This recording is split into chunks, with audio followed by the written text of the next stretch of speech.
Litigation work session at 1 p.m. with a full complement of commissioners and board members for Clean Water Services. So we'll move on to the next topic, biogas resource recovery update.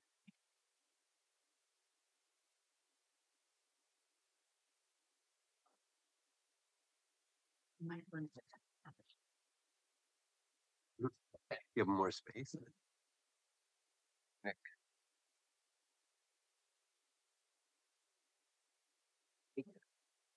Welcome to our panel of experts. Woo-hoo. Thank you.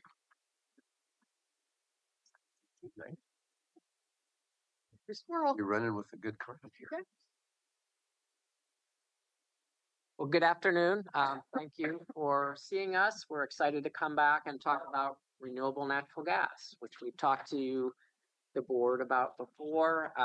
So this is an update on where we're at.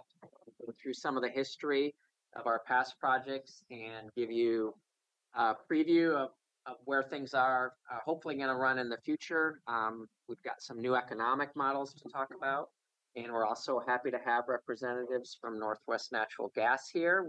They're going to talk about some of Northwest Natural's philosophy on renewable natural gas, some of the constraints and opportunities that exist, and give us a little history lesson as well of what's different from the model that we were working together on before to where we are today.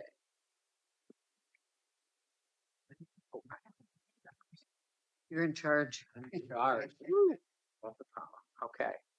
So you've seen some of these slides before, but it's been a while. So just to get us all on the same page, at our Rock Creek facility and at our Durham facility, we have anaerobic digesters. All of the solids from the plant go into those digesters. At Durham, we also take external feedstock, fats, oils, and grease. And with that process, we create gas. And it's a valuable product that has a variety of uses. Currently, at Rock Creek, it's going to a waste gas burner. Very large flame right now because the cogeneration system that had been there for many, many years is no longer viable. Part of that gas is being used today for boilers and for plant heating needs. Another option for biogas, and the one that we use at our Durham facility, is to have a treatment system to purify the gas to a level that allows it to be used in cogeneration engines, internal combustion engines. Those create electricity and also produce heat, which we use within the plant. And then the other option, and the one that we'll be focusing on today, is renewable natural gas. So the graphic that you see talks about biogas and membrane treatment.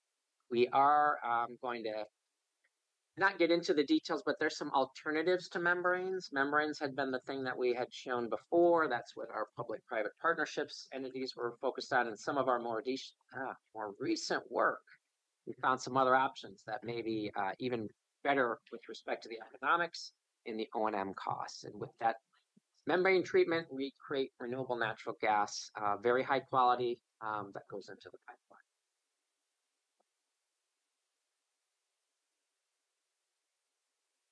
So the utilization options pretty much were spelled out on that last slide, but flying it to the atmosphere, that is the current approach that we were forced into.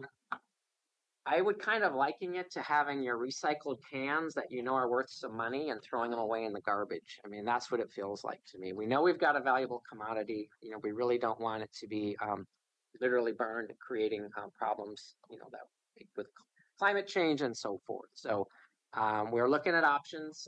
We've looked at cogeneration again for Rock Creek. What we found is the costs of cogeneration are very high right now. They've gotten higher. The models made great sense back in the day for Durham, but comparatively, renewable natural gas, the technologies are evolving. They've evolved even more. There's a great demand for those technologies. There's a good demand for the gas. So the market conditions continue to be favorable and strong for a renewable natural gas type system. And Bruce is going to get into the numbers part of this and kind of share some of that. So quickly, what is renewable natural gas? Natural gas itself does cause a carbon impact on the environment. You're taking carbon out that's buried in the earth and extracting that carbon and creating the methane. Renewable natural gas, it's debatable how you would phrase it, but it can be considered a net carbon zero type of opportunity because it's already carbon that exists in society. We're repurposing that carbon, we're reducing our methane emissions, and we're creating a gas product that's just as good as what can be developed through the natural gas process that nature creates for us.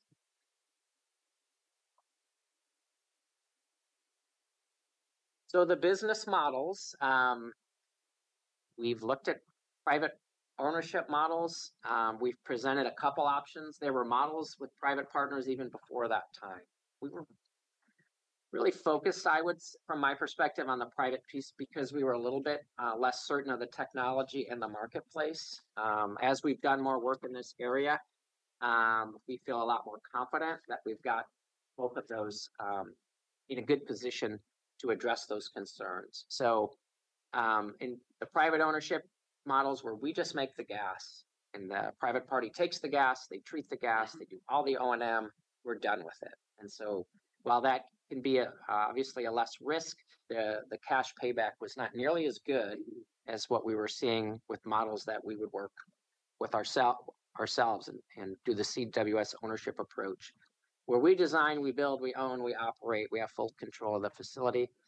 There are certainly partnership opportunities out there with respect to having offtake agreements for the gas, and we'll talk about some of that today. But there are a lot of good revenue opportunities with this type of model that Bruce will get into next.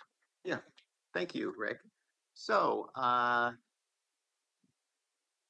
when we have our own project where we're investing in it with our own money and we are operating and maintaining it, where we sell the gas becomes very key to the success of the operation.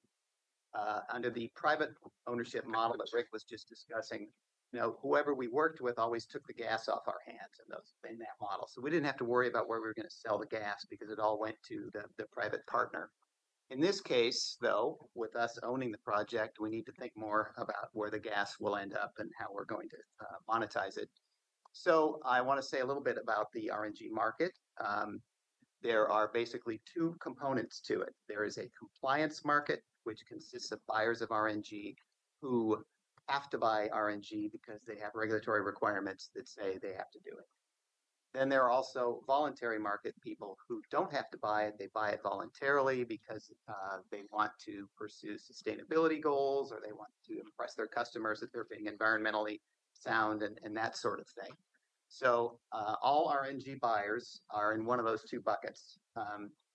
So if I could pause there for a second on that slide, when in prior years, when we were working on legislation with the state of Oregon, we had a work session like this, I believe, and it was brought to the forefront for us that it was advantageous for us to explore RNG at that time because RNG could potentially be added to the gas pipeline to take advantage of capacity that exists, but that essentially only, simplifying it in my very layman terms, but only RNG could take advantage of that capacity. Is that still true today and goes under the voluntary market model, I assume?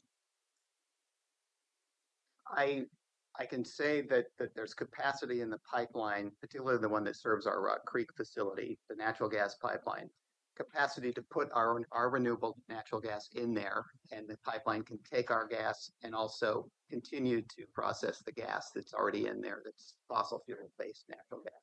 Okay. So yeah, but long story short, you wouldn't need to invest, nor would the gas company, in new pipeline in order for this project to go forward. So. Thank Can you. you just give one example or two of the types of entities that have to buy in this compliance-based market? Yes, I'm going to get to that in you're on. future Okay. slide. Sorry. So, yep. So the largest market by far in the compliance end of things is called the RINs market. And this is a market that was created by federal law. The EPA has a program called the Renewable Fuel Standard that requires oil refiners and oil importers whose oil products end up in vehicles to purchase a certain amount of renewable fuel to mix with their fossil fuel-based fuel. And there are quotas for this that get established by the EPA every year. So this RINs market has historically been the most lucrative of the markets, but it's also one that has a lot of ups and downs and risk associated with it. Not only the kind of risk that you'd normally associate with a commodity market of any kind, but also because the EPA is setting the quotas, and we don't know in the future what those quotas are going to be. And of course, they're key to the supply-demand equation. If you look at that graph on there, and I wish it came through better, this was taken from an EPA website.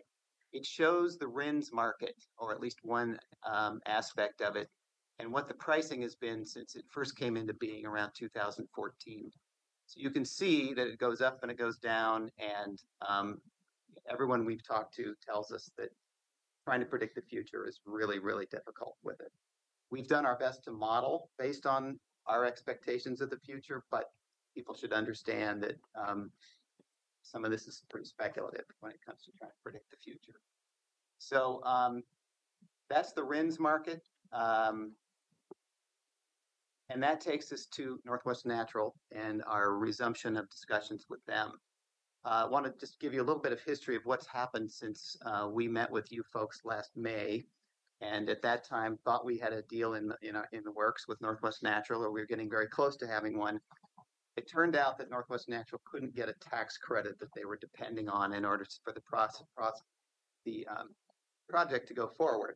And so they said, we can't honor the price that we negotiated with you. We're sorry.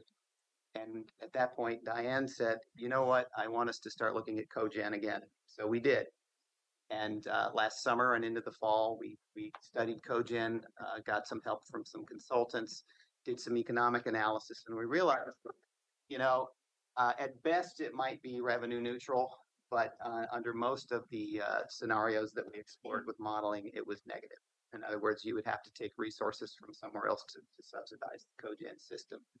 So we told Diane that, and she gave us permission to revisit RNG again, this time with a different model. So this is where we brought in the CWS owns the project model rather than the model that we looked at before, which was always that the counterparty would own everything and take all the risk. So with that in mind, I called Northwest Natural one day and wanted to talk to them about interconnection, which is something you have to do no matter who you sell your gas to, if it's RNG. That is, interconnection is where you send your gas into their pipeline, and they regulate that, and there's certain equipment that you have to have in place for that to happen that's monitoring the condition of the gas at all times and making sure that the gas meets quality standards. Because if it doesn't, there can be real safety concerns. So during that conversation, they said, well, we'd like to talk to you guys more about having an RNG project if you're interested. So that kicked off conversations with them.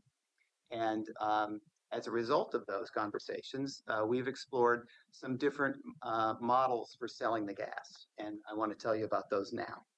So one model is sell all the RNG into the RINs market. That's the market I just told you about. And under the best of conditions, that is the place to maximize your revenue. But again, it's a market that has ups and downs and is really difficult to predict the future. Another option is to sell all the RNG to Northwest Natural. And by the way, on the next slide, I'll show you the economic results of our modeling for these.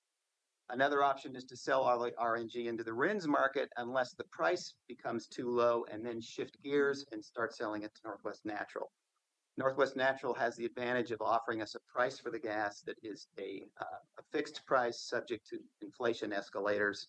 And so we would know right from the beginning of a relationship with them how much we could sell our gas to them for if we ever wanted to go back to them after selling it in the RINs market. So in that sense, they'd be like a backstop for the RINs market. Another approach, and this is something they've offered up, is to have them contribute to the capital cost. And in exchange for that, they would get a certain percentage of the gas. and then we'd sell the rest of the gas either to them or in the RINs market. So those are the options that we've come up with and that we're considering. Would you repeat that last piece again? Contribute to the capital Yes. for the project, with the payback being the gas that's produced going to Northwest Natural, or payback for the investment as well? So they would, and I'll show you on the next slide. There's one scenario where they pay half the capital cost. Okay. In exchange for that, for the length of our relationship, which would be 20 years, they would get 40% of the gas. Okay. So we would send them 40% of the gas. We'd sell the other 60%, either in the RINs market or to them. That's how that works. And I'll show you capital cost and so forth in the next slide. And the projection of the value of that gas as well. Yes. So, project economics. We got some help from a consulting firm on estimating the cost of a project like this. This was based on a concept design, which is always the first stage in our design process. At this point, I was sure to say preliminary because this is all pretty rough at this point, and it will be more refined as we go through the design process. But right now, we're looking at a capital cost of $19.2 million and an annual operations and maintenance cost of $680,300. Based on those numbers, we did a 20-year net present value analysis, and we found that the scenario where we sell all of the RNG into the RINs market yielded a $10.7 million net present value. Now, again, the RINs market is difficult to predict, and I just want to make sure everybody understands that. The scenario where we sell all the RNG to Northwest Natural, which would be based on a price that they've offered us, is $3.59 million. The scenario where Northwest Natural pays us half the capital cost, which would be $9.6 million, and they would get 40% of the gas, with the balance being sold by us into the RINs market, is $5 million. And then finally, the scenario where Northwest Natural gives us 25% of the capital cost and gets 20% of the gas, the balance sold in the RINs market, achieves $9.5 million. So I think one important conclusion to draw from these scenarios is that every one of them is positive. Every one of them produces a net positive economic value, and that's good. The question will be, how much risk do we want to take on? Because Northwest Natural is a very stable partner, and we can form a relationship with them where there's very little risk. On the other hand, we could go to the other end of the spectrum where we're just relying on the RINs market entirely, and that's where most of the risk is. And so, you can obviously see different results there too in terms of the net present values. So really, one thing we'll be focusing on in the future is, where does that optimal place on the spectrum between risk and reward lie for us? And we'll come back to the board with a recommendation in that regard. At least that's the plan. So The 20-year net present value that you have listed here for the flares and boilers, that's just status quo, right? So you're Yes. calculating a net present value of just the boilers running. There's no value in flaring it, is there? correct. And I'm glad you mentioned that, because we had a mix-up here on the PowerPoint. That was a late change to the PowerPoint, but the one I'm looking at on the screen there does not have that one in it. Again, that was a late submission, so I think things got confused. I want to say that at our last meeting, These bullets are the ones you want us to consider. yes, that's right. And I'm looking at this one, unfortunately, but Not the flares. old version that is on your screen right now. so at our last meeting, Chair Harrington asked us if what are the economic consequences of continuing to do what you're doing now, which is we're flaring 75% of the gas. We're using 25% of it in these boilers for heating for the plant. So if we model that, that's the number. Is it $2.5 million? Is that right? So it's not on your slides. So it's Half here. Yeah. 2.5, Okay. yeah. So there's your answer. It's okay, I crossed it out because it wasn't an updated. Yeah. So, but thank you. So can I ask a question? Sure. So I would be interested in the risk factor. I know you're going to come back with this on that. I'd like to know what the scope of risk from lowest to highest is on these. And then going way back to first one, the one that Rick likes, biogas one, slide 2, where it shows what we're options and what we're currently doing with it. So in this analysis that we're doing, we are using some of this natural gas for generation of electricity or for heat or some of those things already internally. Are we going to continue to do that? Are we going to sell all the renewable natural gas and then go back to the other procedures? So currently, we're not producing electricity. We did that before when we had a cogen system, but when we model this, we have to model the added cost of going into the market to buy these things that we used to produce ourselves. So that's in the model. So when you see an RNG model, we're buying more electricity. We didn't used to have to buy that much because of cogen, and the same is true for heating. So we buy gas for heating because it makes more sense to just sell it all as RNG and to use the gas to produce these other things. So at Rock Creek, moving off of your question earlier on the second slide, you talked about how at Rock Creek we don't have cogen. No. Correct. But then you talked about Durham, where we currently have cogen. Well, excuse me, we have biogas treatment and use it to heat. There's no electricity generation at all. At Durham, we have cogen where we produce electricity and heat. Yep. Okay, Yes. so I was right. Yep. Okay. But Or- what we're trying to focus in on here facility-wise is Rock Creek. Correct. Yes. Which we're currently flaring. Correct. And And using the some big of sign that says, don't call my. 25% goes in boilers, 75% flare. I think on the risk, the way I look at the risk, and Bruce, kick me if I'm wrong, but it's sort of like between the first two, it's do we want stocks or bonds? And we can change that every year as the market conditions change. So I think we can have a diversified portfolio, so to speak. And just depending on, how we're feeling, we have the ability to sell more or less to Northwest Natural, depending on what's the best economic situation for us. So Yes. that's how we're planning to structure that particular part of the deal. It's more That's option 4, you said. That would be option 1 and 2. But with, So 4 on that slide. Yes. 4 on that Oh, one. yeah. I'm sorry. No, not necessarily. 3 on this slide. is the one where, Yes, 3. if the RINs market goes south on us, we can sell the Northwest Natural at a price that we are going to know from the beginning. And 4 is the one where they make a capital contribution and then they get some of the gas in exchange for that. So, Yeah, Right. that helped. now there's more analysis that has to be done to figure out how we would handle the logistics of moving away from RINs into the Northwest Natural and then back again. So that's going to take some work. And also there has to be some analysis on the option where they're making a capital contribution. What does that look like? Because for them, it has to be a capital investment. Does that mean they actually have partial ownership, or can we do a lease of some kind? We have to look at that because that's definitely an issue. Mm-hmm. Can I ask a clarifying question? Back on the preliminary project economics slide. Yeah. Whoop, whoop, that one. Mhm. So, in order, the part that you're talking about here for Rock Creek, you would need the biogas membrane treatment to then create the RNG. So, but what I'm trying to get at is the anaerobic digesters. Mm-hmm. Do we just consider that an existing sunk cost? Or is there an economic analysis where any net positive could be used to continue to write down the operations of the anaerobic digester?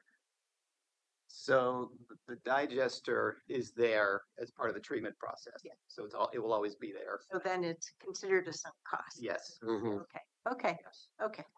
That I Well- just needed to confirm that. And then my other question, I didn't mean to cut off your answer. Oh, the one thing we do not have at Rock Creek, that we do have at Durham is we take fog at Durham. So the economics would get better.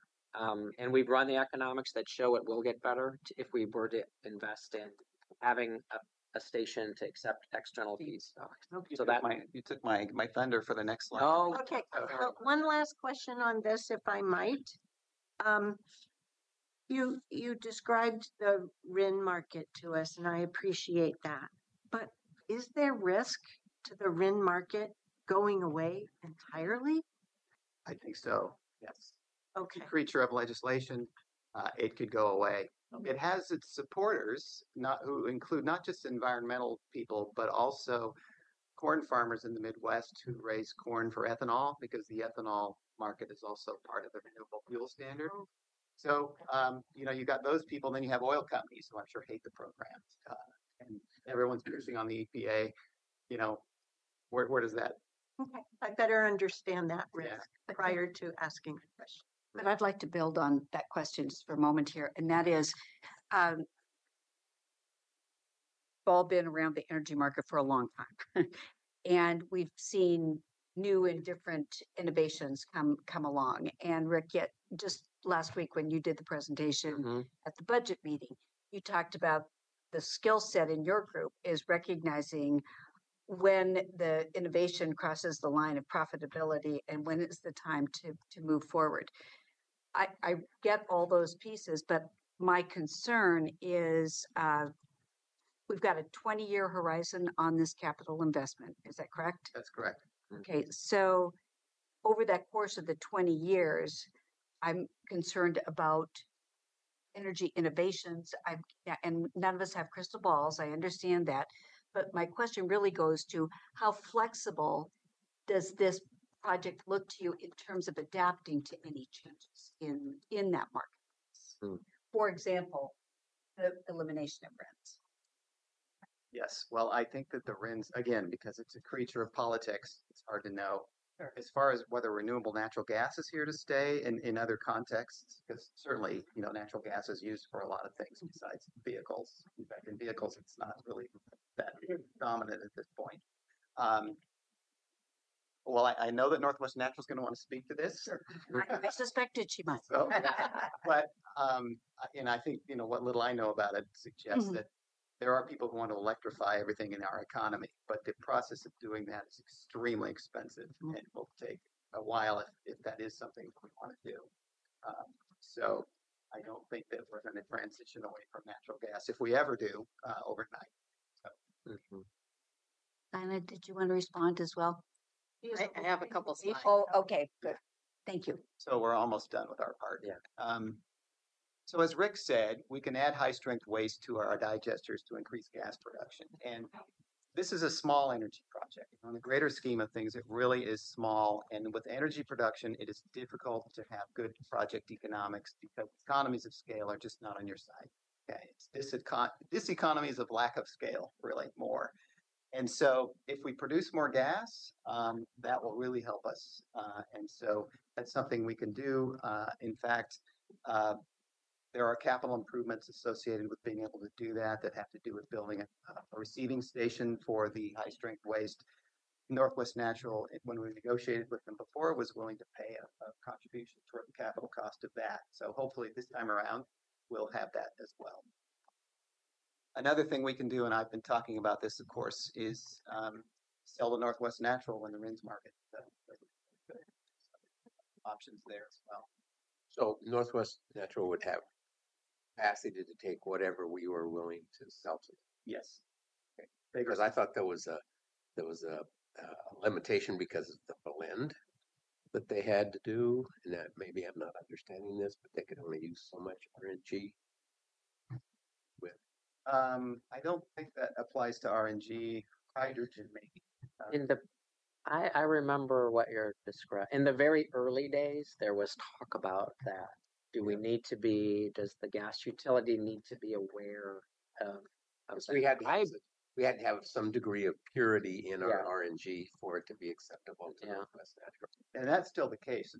Those standards are extremely high. And so, we've been looking at treatment technologies with a view toward, this technology really gives us the gas quality we need. I'll let Nina, but I don't believe that's still an issue or a restriction about needing to limit. I think it's more about the quality It's of the the gas quality. and being able to guarantee you're getting a certain amount of energy per BTU. I see. So it has to match very closely what the conventionally sourced natural gas is like. Okay, thank you. Was this me? Sure. Yeah. Okay, so next steps. Investigate alternative RNG technologies. So we have baselined off of the membrane treatment. That's very tried and true, but we do have a couple options that we feel are important to vet at this point in time. One is more on the cutting edge, I would say. One is more tried and true. One is very tried and true. These are called pressure swing absorption. Just I'll throw the term out there, but we'd like to make sure we're continuing to look at the options. Our approach would likely ultimately be to put out a request to bid for the different options and do an evaluated bid so that we can see what is the real value of taking on if the technology is a little more emerging, do we get a great payback in that piece? And so we'd like to come back and see what those look like and make sure we're looking at, as you mentioned, the most innovative technology that makes a lot of sense for us. Try to future-proof it. That would be a bid process where you're saying, we want a thing that takes this and turns it into natural gas. What creative solutions do you have, and what It would they would cost? not be quite, yes, but not that open. Okay, So it wouldn't be kind of open. kind of open, but it would be, available for membrane technologies, Okay. a couple of the PSA options. Here's the quality of the gas. But there'd be some structure to it. There'd but be it would- structure, Okay. and they would have to guarantee uptime, O&M costs, obviously capital. But it wouldn't costs. be completely prescriptive and say, we're only buying this thing and that, Yeah, that's correct. Based on known input quality and Yes. looking for output quality. Yeah, what Northwest wants coming to them is very set. We just did another round of testing. It's actually really hard to test gas and sample it where you don't get oxygen in. So anyway, it took a while to get the best method. So we have good numbers on the quality of the gas and would be able to be confident that that wouldn't be an issue if you go to the bid part of it. Bruce will continue to lead the effort on the RNG business model, and including obviously potential contract terms with Northwest Natural. And then we'd like to continue to work on the project design. So there is actually more of an ask than's in the slide. We would like to proceed with moving forward with the design contract. We have been working with a consultant. What we would propose is to bring forward the full design, but to check in at key milestones. So the next one for the design would be at about 30%. And so once we really know, and those milestones are important so we can update on the capital cost. So the other unknown is always we're at the very conceptual design part yet. And until we really get into design, there's a plus and minus on that number. So we'd like to be able to move forward and get more information so that we can do a better cost estimate and then better refine the alternatives piece. Can I clarify? Can I Yes. confirm the capital cost estimate on the preliminary project economics was just concept? That was based on a concept design. Yes, Right, yes. That's right. Thank Yeah. you. And the assumption there is that the equipment is no longer like the 20-year time horizon, I assume for modeling was picked because the equipment will be like fully depreciated in 20 years or need to be replaced, or Economic life. is that its useful economic life? What is the reasoning for 20 years? The capital cost is such that it takes a while to pay yourself back on the capital cost. Right. So we have this positive net present value, but if you look at each year and how much of the capital cost is recovered through revenue, it may be 10 or 15 years before you're positive. So 20 gives us a chance to have a positive project. I guess my point is like, and I think about this is almost like the analysis you would do to put a solar project on your own house. And that equipment is kind of modeled off of 20 years as well. But most people know if you do your research, that equipment's going to last longer than that. So to me, that goes into the thinking here, unless you tell me that equipment is going to be worthless in 20 years or not functioning. I would certainly expect that it will it will be in operation beyond a 20-year Okay. lifetime. We haven't To me, factored that's in. an important Yeah, part of the puzzle. it is. It- We haven't factored in salvage value or anything like that. But yes, we'll maintain it. The membranes would require we factor all those. service. There'll be service, but Thank you. Another thing about this is that Northwest Natural, if we do a deal with them, they're willing to do a 20-year deal. They're the only counterparty out there I know of who would be, because when we typically talk to these private sector developers of these projects, they want their tax benefits and then they're done, right? So you can't do 20 years. I mean, you might do 5 or a little bit longer than that. I don't know if the gas company would do 25. We haven't talked about that. We just thought 20 was. Yeah, I don't know that we need to. I just wanted to understand if Yeah. that was an implication that the value was zero, essentially, of the capital equipment at that point. And you're saying that is not the case. correct. That's just when they cross. Yeah. When your investment crosses. It crosses Sooner. before 20. Yes. Questions? Are you asking for us to give a thumbs up on your next steps as verbally augmented to proceed with the design contract to full design with milestone changes to update the capital costs? Are you asking us to answer that question now, or would you like us to go through the Northwest Natural presentation? We can go through the Northwest Natural presentation, and I didn't mean to overstep and say we need an answer, but if you need more, that is our next step, and we would like to. You need See it if at some point. Yeah, we'd like to come back in June, and I wouldn't want to surprise the board with a contract without at least mentioning that is our goal, is to bring you something to review in the form of a contract with the consultant. We can firm. give you direction today. Yeah, okay, that'd be great.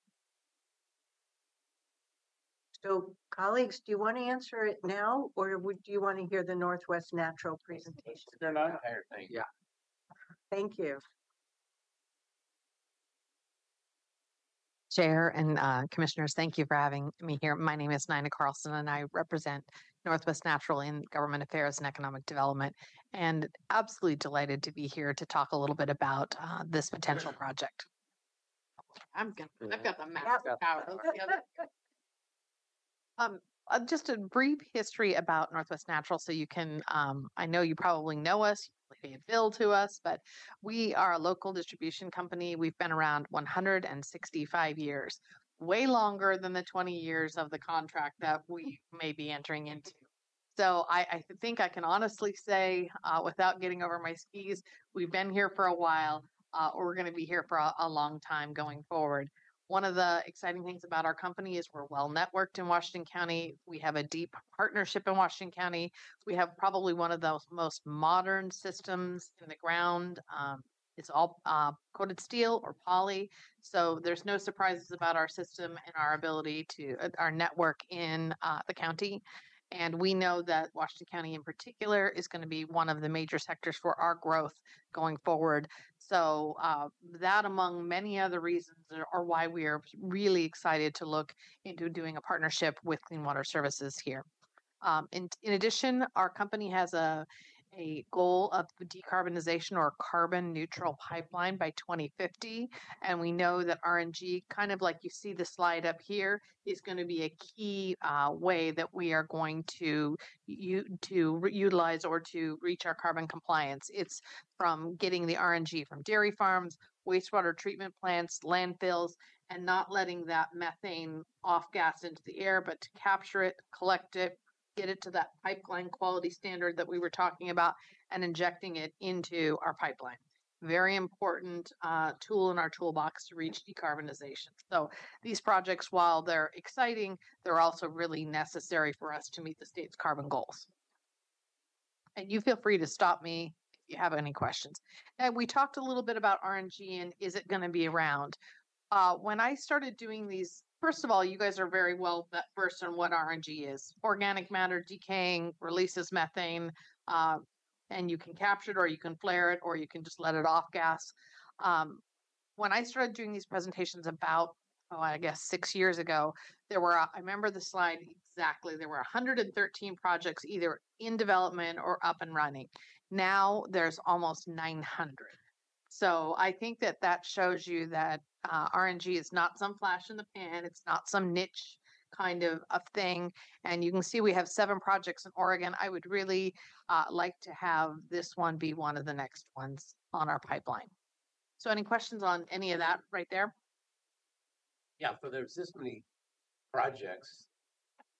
We're not recreating here. We're just trying to find the best one that fits us and kind of a plug and play, or I would say the proof of concept has been achieved. It's making sure that it works for you financially and us financially, because just one quick thing for a little primer on a regulated utility, we have shareholders that we have to deliver a return for, but we also have ratepayers that we have to protect their resources.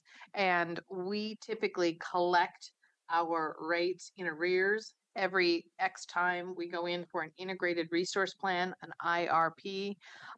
That was probably one of the reasons that this negotiation was not successful last time, is we faced a lot of regulatory uncertainty. Last time, the climate protection plan, which would be, let's go forward here.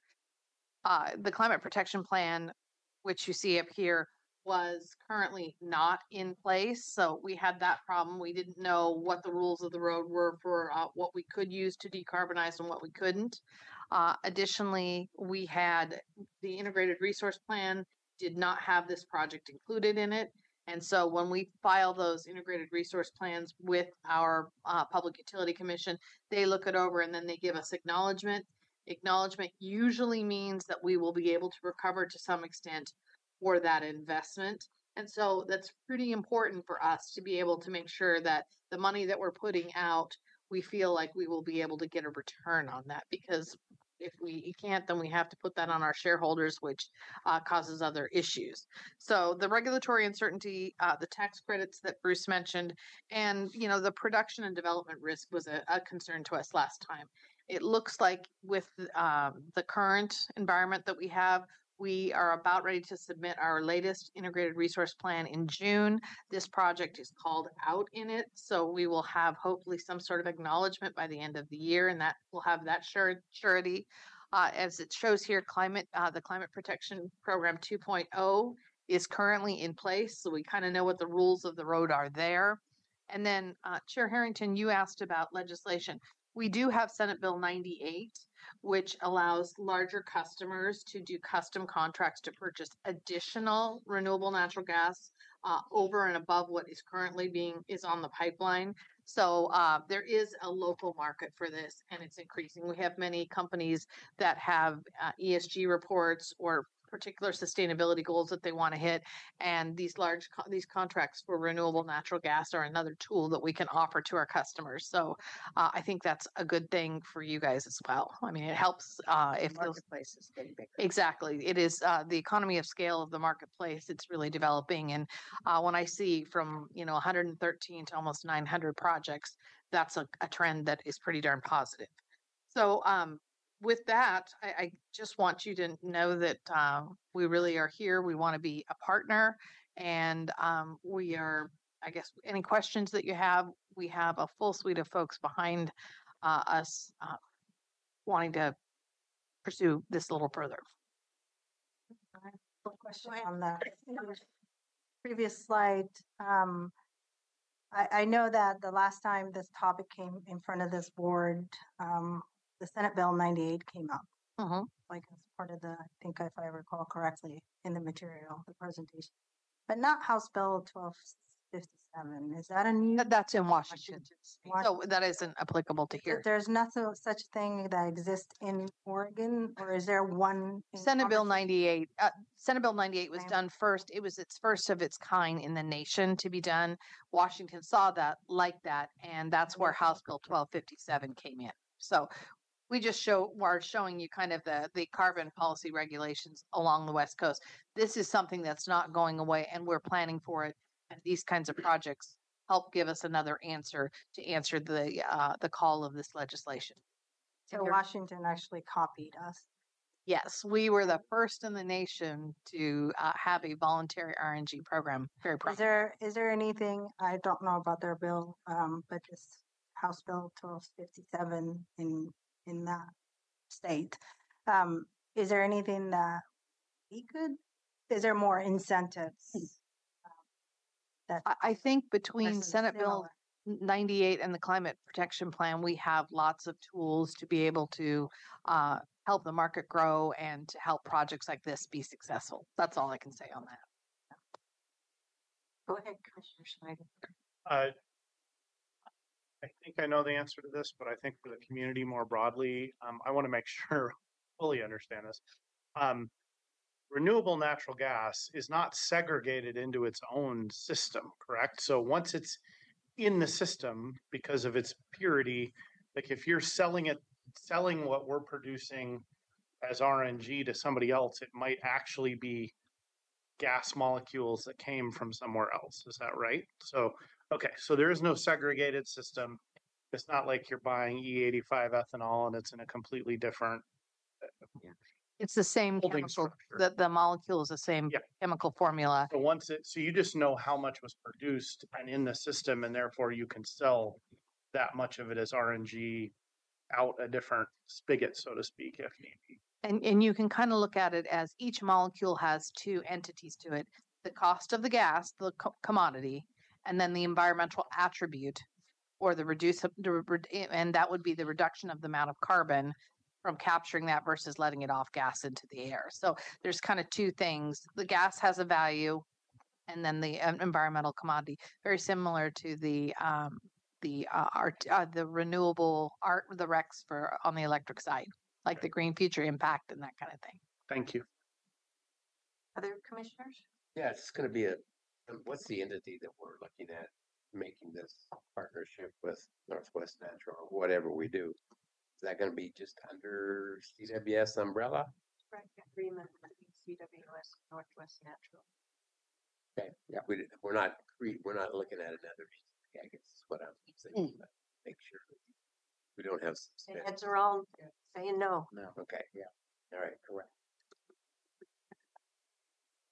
Commissioner Teresa, anything?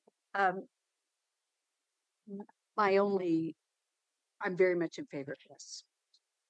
I just think that given where we are with clean water services right now, I want to make sure that all of our work is very open, available for comment, and that we have, and I know that this is the standard that you work to anyway, but there's documentation so that as we move into a new leadership plan, we have good communication. I'm just recognizing where we are today. I think this is the right project to do. Makes sense to move forward. I know that was a question. I like it. So if I could go? Oh, sorry. You talked about the next steps and some desired timelines. Just to make sure I've done the fully transparent reporting, I will be on vacation from June 19th through July 4th to 6th. I'll be back on whatever that Monday is after July 4th. So you may only have 4 board members here to entertain your proposals in the latter part of June. Then I may be too far down the line. I'm totally thumbs up in terms of the next steps. Makes perfect sense. But I may be creating something that's yet to come. I'm imagining that through just the concept you have described, the biogas membrane facility and then creating the RNG. And so this project will involve the cost of that equipment and the operations as you've talked about. I see two aspects of this that I want to make sure are part of the discussions. Given that we are a public agency, I like to ensure that the business folks in the agency have the direction to pursue terms that work for the protecting confidential information. Okay, so this is why I'm trying to get to this point of there is a benefit to the Clean Water Services Agency to buy down capital costs, operating costs, as you've talked about. There's also the benefit to the CWS agency to turn a profit, a net present value, to write down the cost model for our ratepayers. So that's clear to me. There's also potential business benefit to Northwest Natural to move forward with their own use as well as increasing market. I don't see these two things in competition. Okay, I think that it's to our mutual benefit to see that we're able to learn and pursue this project as you've described. So I'm not leading towards a specific outcome, but rather I want to let you know that my mind is open to. I'm not trying to have us as the agency extract every last dollar of opportunity out of this. I think there's still more to the marketplace for us to enable moving forward. And I think your presentation outlines a bunch of those variables with the market and future opportunities for the climate reduction, climate market here for our state. So I just want you to know, I don't expect full disclosure. There are limits to the disclosure of information, given that we are a public agency, and I'm comfortable with that. Okay, that's great. So you've gotten thumbs up for proceeding from all of us, and Ms. Edwards, I assume that you and the team have the process in place to figure out how to work the next steps and get it back in front of the board in a way that suits the needs. Yes, thank you, Chair. We'll be following up. Okay, terrific. Thank you. Thank you for your time.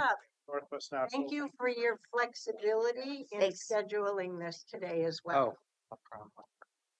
Yeah. And thanks for always thinking. Wow. I know, when I was picking on you, I forgot that you're on our planning commission, so I should show more respect. For many reasons. Okay, next we'll move on to a topic of a different sort than that one, over to community corrections. And Let's go get him. my agenda here, it says contact standards. That's not quite right. Yes, it is. Great, Thank good. you and welcome. Thank you. Good afternoon, Chair Harrington and Board of Commissioners. I'm Erin Culver, one of the Assistant County Administrators, and I'm pleased to join Community Corrections Director Nate Yowie-Rand for a presentation on Community Corrections contact standards and the departmental policy that's in development to align with those standards. And before I turn it over to Nate, I would just want to affirm the shared values that we hold for the very important work that the staff of the Community Corrections Department provides to the community and their continued prioritization of community and officer safety.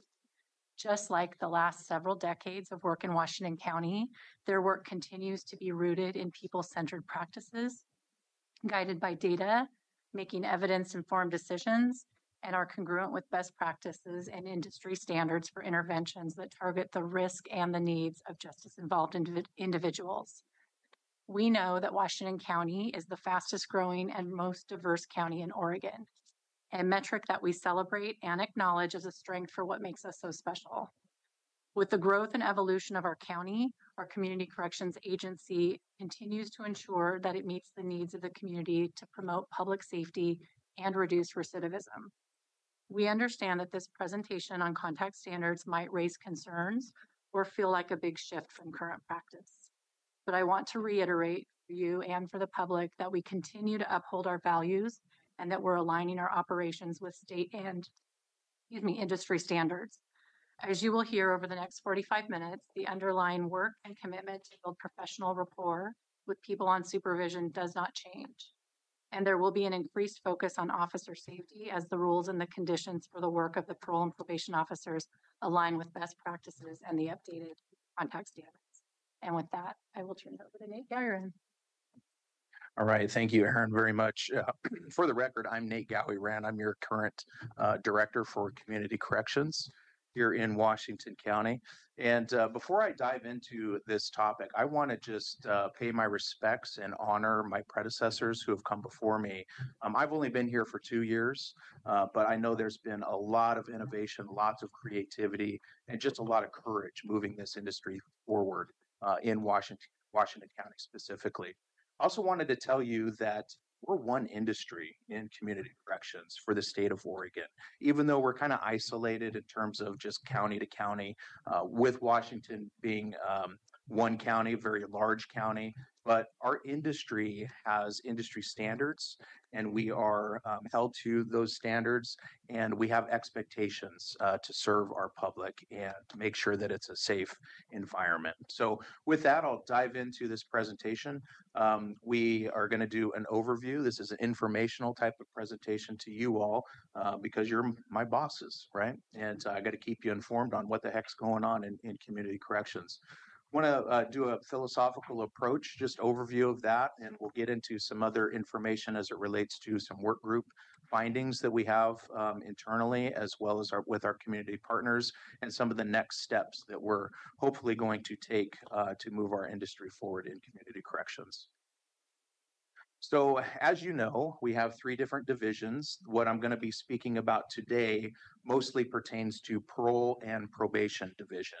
That's our division that we supervise approximately 2,500 people that are adults that are on supervision. Those are the people that have either been ordered by the court to probation or have been released from prison and are now on post-prison supervision. So that's the division that we're going to be talking about today.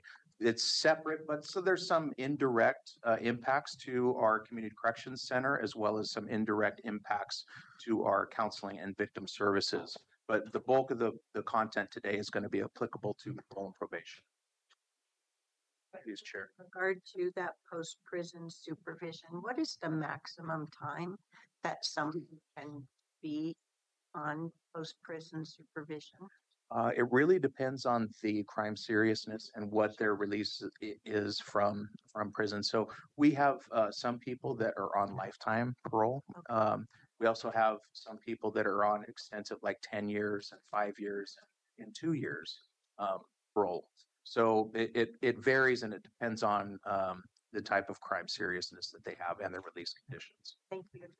Nate, can you just speak to who makes those standards? Does community corrections, or does no? It's the Board of Parole that makes that standard, but it's within the Oregon state law. Yeah. Okay, I'll move on to the next slide. So as Aaron had talked about earlier, in terms of the evidence-based practices, our philosophical approach to community supervision, evidence-based practices started really in the early 2000s from Senate Bill 267 that was passed by our legislature. And they basically said that if you receive any state funds, you have to prove that the state funds that we're giving you actually work. And the way we define evidence within community corrections is it moving the dial on recidivism. And I'm going to get to our recidivism numbers here shortly. We've also adopted this idea through Oregon administrative rule that we're going to reach people through biopsychosocial assessments. And those are very comprehensive assessments that we conduct within our agency. Our practitioners are very highly trained to get to the root causes of their risk in the community, and then we case plan based off of those criminogenic factors. We also institute motivational interviewing, cognitive behavioral therapy, risk needs responsivity. That's a fancy term to basically say we treat high-risk people differently than we treat low-risk people. We pretty much get out of the way of low-risk people. We don't want to make them higher risk by kind of meddling in their life if they're going to do fine on their own. We get out of the way. But our focus has been on high-risk individuals, specifically the ones that are pre-contemplative stage of change. In other words, they're rooted in their antisocial patterns of behavior, and we want to engage those folks, get them out of those antisocial patterns of behavior, and get them back on track so they can live productive and fruitful lives. We recognize that stages of change is really, really important. If somebody is in pre-contemplative stage of change, we want to get them out of pre-contemplative and into contemplative and action and preparation and maintenance stage of change. And we recognize that relapse is part of the process.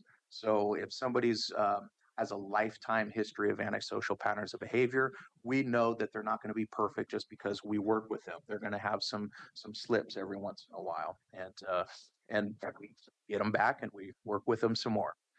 We do have people-centered approaches. We use things like raising cognitive dissonance. That's through our cognitive behavioral therapies. And I wanted to emphasize this in terms of our core values. We have respect, equity, accountability, collaboration, and heart. The heart of our practitioners is immeasurable. It's really neat to see all the courage that they have, the compassion that they have, and the empathy that they have where we meet people where they're at. Another thing that doesn't get talked about as much is we want to reduce our footprint on people that are justice involved, that are on supervision. In fact, the state of Oregon has reduced our footprint from 34-ish thousand people on supervision down to around 24,000 people, about a third of all the people that used to be on supervision just a few short years ago are off of our books. We're not in their lives. Similarly, in Washington County, we have reduced the amount of people that are on supervision from roughly 3,500 people. Now we're down to around 2,500 people that are on supervision. We're out of their lives completely, which is a really good thing. Another thing that the legislature has passed was through House Bill 3194 that created what's called earned discharge. That passed in 2013. That's something that we're really promoting within community corrections, specifically in Washington County. We have historic numbers that we're utilizing earned discharge. In other words, they can earn their discharge. Half of their sentence on supervision can be gone.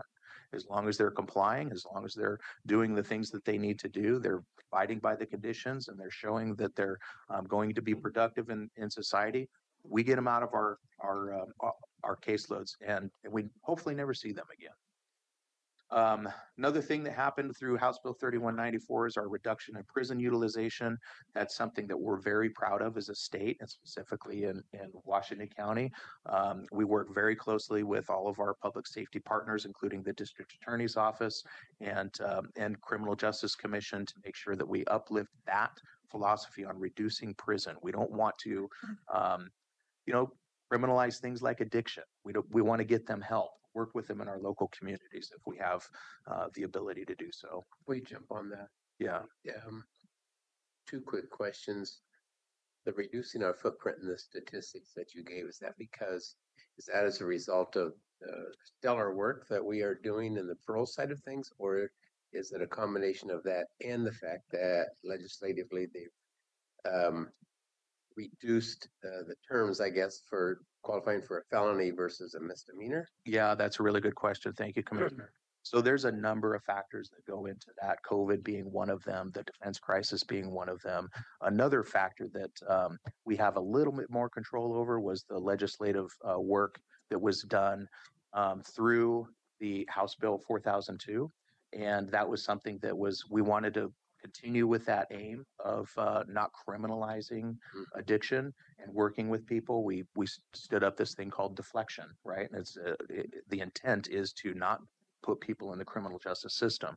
So there's things like that. Also, ballot measure 110 prior to House Bill 4002 was a very large impact. If you rewind back to 2018 and before that, we were prosecuting people for a little bit of residue on a bag. And that was a felony. And so those people would come onto supervision. We'd have to work with them. And we were using people-centered approaches, doing the best we possibly could. But it may not have been the best way to deal with them. We're learning and evolving through those practices that there's better ways to supervise people and make sure that we're people-centered. Nate, I Please. apologize. Can I just take just a process check in? So the slide deck that we have displayed, is this the old slide deck? Because there's, I believe, a updated slide deck. So Yeah, I just printed the one in the packet and it's not matching, so I'm not sure. Okay. so we can keep going, but We'll I keep just going. want I to think say we're- that you're there's rolling along updated like you slides in need the to know. slide deck. Here, there's different slides going on, but I'm not sure. So which the ones ones- you're seeing, Jason, are different than the ones Yes. that are splashed up here? That was Our that was packet the looked first different. version of the slide deck. There's a new slide deck in the packet. So Oh, okay, that's So- what I'm looking at, okay. This is a very timely conversation, and so I've just shifted over and I'm taking Yep. notes and going with the flow, if that helps that, to know. that's fine. I just want to bring it to everyone's Thank you. attention to Yep. reduce Thank you for any clarifying. confusion, Thank you. and also for members of the public that may be watching. So the packet will be updated later. Well, the packet, Packet is, has the latest. Got that it. has The the good news, latest. because I just literally. Got it. And so I am confident both Nate and Aaron will be speaking to the materials that are in the packet. Okay. Yes. I, yes. I'm And we're confident gonna in that. follow Yep, along yep, and yep. later I'll Yep. catch up. Yep. Yeah. Okay. I'm informationally following, Yes. but I'll catch up material wise later. So I have one more question. If you wanted to be a name dropper, Oh, you'd say, yeah, about those biopsychosocial assessments. Where did that come from? I have yeah, never heard of that's a really good question. So this came from Ed Latessa out of the University of Cincinnati. Also, it was compiled by data that was collected out of Canada, a researcher by the name of Bonta. And they determined that there's 8 different criminogenic factors that we need to target that help predict future criminality. And they termed this thing a biopsychosocial assessment. So we take a look at their physical health, their mental health, their psychological health, and then, of course, their social health, who they're hanging out with. Evidently, grandma was right that who our friends are, it matters, right? So that's the thing that biopsychosocial assessments had rooted there. I figured there was a whole bunch of words that they condensed down into one big long word that Yeah. sounds so professional. Right, But- right. What I really respect about the personnel who work in the entire public safety justice act, community correction included, is compared to somebody like me who gravitated towards math and science, right, engineering. There are a lot of folks who studied social work, psychiatry, psychology, and are really into the various aspects of what shapes human behavior, what can improve human behavior. And it is a whole world with a whole set of vocabulary based upon all of the decades and centuries of research into what makes people do what they do. So I feel really blessed as a member of the county commission that we have such experts who have spent their time learning about all this human behavioral science and what can shape people. And it comes across in vocabulary a lot. So thank you.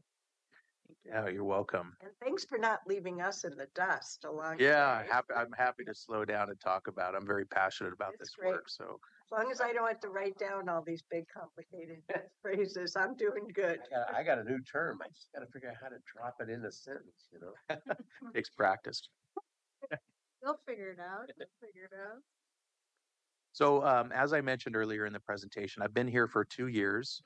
We've been very, very busy. And this again is specific to the parole and probation division.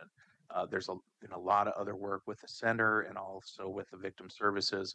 But one thing I talked about in terms of the biopsychosocial assessments was we have about 60 days per Oregon administrative rule to get those things done.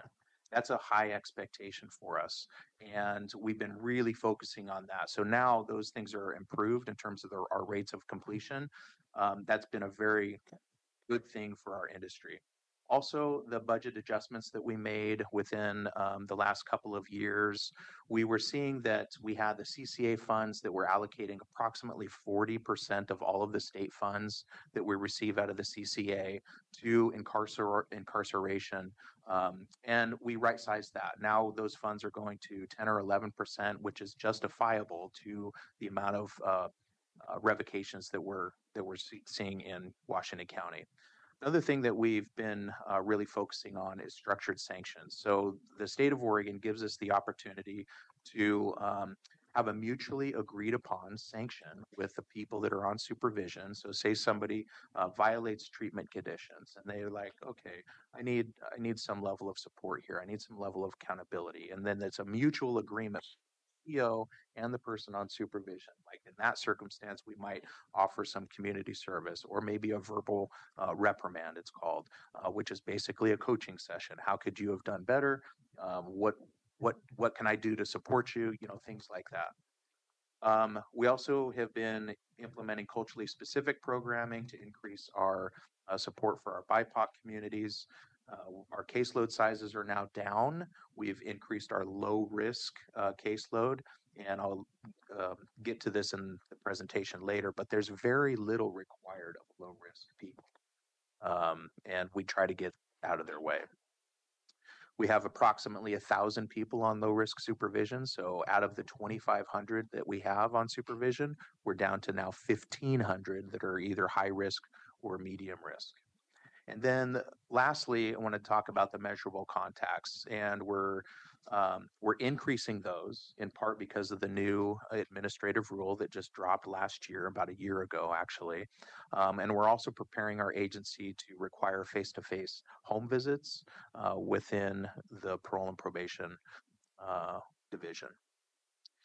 So this is a slide that I pulled from the Criminal Justice Commission. This is something that we have statistical significance because there's thousands and thousands of data points here.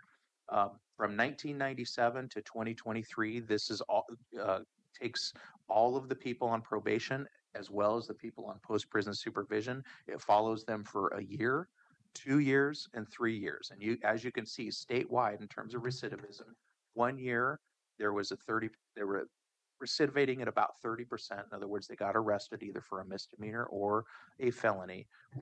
30% of them after 1 year, about 41% after 2 years, and about 47% after 3 years. In the metro region's defined as Lane County, Marion County, Multnomah County, Clackamas County, Washington County. The metro region has a recidivism arrest at 28% for the first year, 39% for the second year, and 45% for the third year. And then we isolated Washington County, and Washington County is slightly higher on every metric there, 1 year, 2 year, and 3 year. So that causes me a little bit of pause. And so it's my job to take an inventory of what we're doing in terms of the department and make some recommendations and make some adjustments on what that might mean. So I've discovered that maybe accountability could be part of the equation here. This is an audit that came out of the Department of Corrections. We get audited every 2 years, and we had the audit from 2017 to 2019.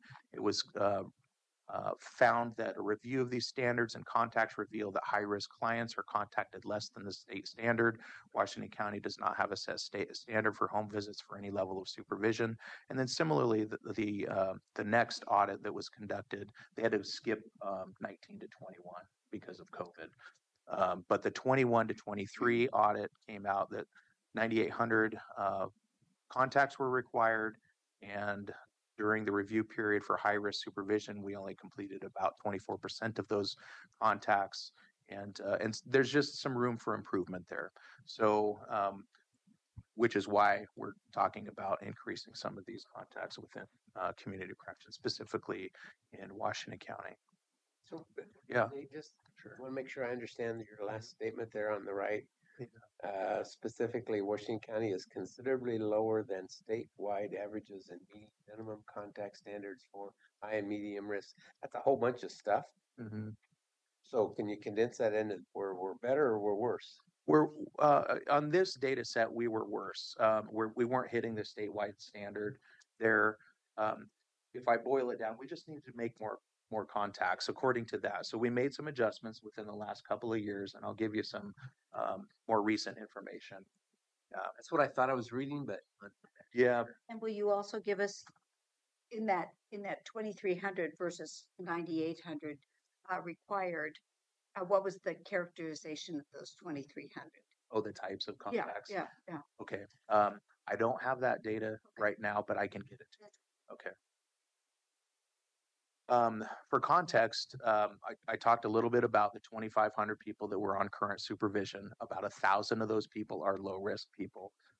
The makeup of who we have left on supervision. Remember, we talked about the reduction of our footprint. Our population has gone down. We have currently, and this is as of May of this year, 581 of the most serious crimes that we have under supervision right now living in our communities that our POs are responsible for. And they have a really tough job.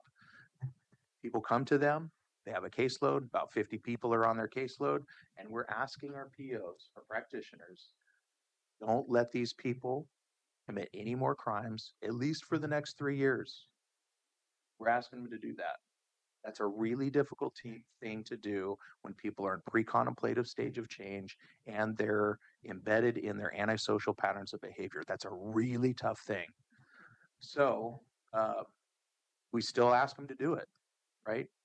And these are the types of cases that we have on supervision. I want to read just a couple of them, just so for those of you that can't see that small print, my eyes are getting a little bit blurry too. But anyway, there's murder, aggravated murder. We have 3 of those. We have regular murder. Can't believe I just said regular murder, but okay, murder for 19 of those. We also have assault in the first degree, 25 of those, assault in the second degree, 134 of those. We have kidnapping in the second degree, 14 of those. Kidnapping in the first degree, 9 of those. We have rape in the first degree, 65 of those. Rape 2, 18 of those. Sodomy in the first degree, 66 of those. Sodomy in the second degree, 13 of those. Unlawful sexual penetration, 12 of those. Unlawful sexual penetration in the first degree, 45 of those. We also have arson in the first degree, 14 of those. Robbery in the second degree, 68 of those. Robbery in the first degree, 46 of those. And these are just a number of the people that we have on supervision that have done these types of crimes. We know that they're violent. We know that they're heinous. We know that they can be destructive, right? And yet, we get to supervise them and try not to let them commit any more crimes. That's a hard thing, okay?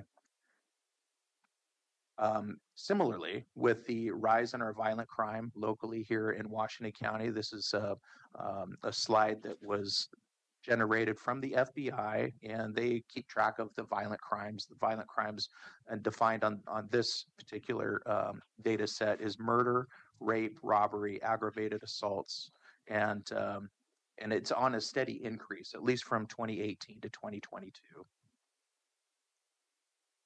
Now, if I boil this down to how that looks in community supervision for Washington County, this is a slide that shows property crimes that are on supervision currently. It also shows statutory crimes that are on supervision, like drug dealers that are manufacturing and distributing narcotics. That's the orange-ish, not just those crimes, but all the statutory crimes. And then I want you to pay attention a little bit to the blue line. For those of you that are colorblind, it's the bottom set where it says 41% for 2018. That's been on a steady increase. Now we have person-to-person crimes that's represented on supervision in Washington County. 59% of all the people that are on supervision are on for person-to-person. Is that comparable to the list that you just went over with us? This list here makes up 581 out of the 2,500 people that are on supervision. So, quick math, what is that? Fifth. About a fifth. So that's a fifth of that blue line. Or a fifth of the total. These people fall into the total of those blue. Okay. We have, Total of the blue. yeah, I'm sorry. so- I'm just trying to make sure that I'm understanding. Yeah. It's What the blue means. what the blue means, and it's obvious that it's a violent. The violence level is high in that group. Yeah, and the other thing that's included in this blue, we're seeing an increase in our domestic violence, and those are typically assault fours. That's on the steady increase, and that's very problematic. So with the domestic violence convictions comes also no contact conditions. So we got to make sure that they're not violating their no contacts that are ordered by the court, and we can't do that without getting into their home and just checking it out and knowing the environment. Getting ahead of myself, so I'm going to get there here in a second. Oregon Administrative Rule 291 -078 -021. This was adopted by the state, and our association, Oregon Association of Community Corrections Directors, was heavily involved in the implementation and development of this. This requires us to have 3 measurable contacts per high-risk individual, 2 measurable contacts for medium-risk individual, and no measurable contacts are required for low-risk individual. This is the minimum, the bare minimum standard. Doesn't mean that we can't do more, which I'd like to do a little bit more for those that need it.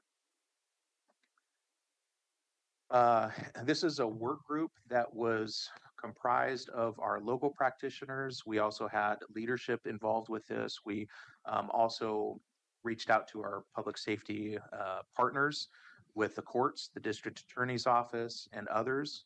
And this is what the work group had come up with to satisfy the OAR as it relates to our work in parole and probation. So that first bullet point on the high risk, that's pretty much verbatim out of the OAR. Then we dive down a little bit deeper into what those measurable contacts might look like. At least one of the measurable contacts should be in person. In an in-person meeting, it can be held in a variety of locations. OV means office visit. HV means home visit. And FLD means field contact. Field defined as in court, or at the center, or at the jail, or at their employment, or somewhere off-site. Those are part of the definition of field. Additional contact is outlined in the Department of Corrections attached documents. Hopefully you got those documents. Assessment within 60 days of the intake. That's the biopsychosocial assessment that we talked about earlier. And then a home visit within the first 60 days and subsequent home visits every 90 days or as appropriate based on violations or information that we get from the community. It could be anonymous tips and things like that. I wanted to speak to the home visits just a little bit. We have a significant barrier right now as it relates to the resources that are available to our parole and probation officers. We have 53 parole and probation officers, and we have 7 vehicles.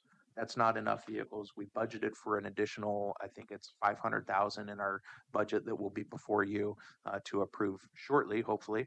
And then we can start purchasing additional vehicles. We do have some access to the other fleet county vehicles, but they're not equipped to the standard that we would hope for home visits or field arrests and things like that, and transport and that kind of thing. In terms of the medium risk clientele that we supervise, the work group suggested that we have 2 minimum of measurable contacts per month. At least one of the measurable contacts must be in person.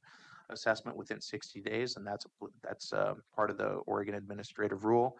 And then a home visit within the first 90 days and subsequent home visit every 6 months or as appropriate based on violations, individual need, and or community safety.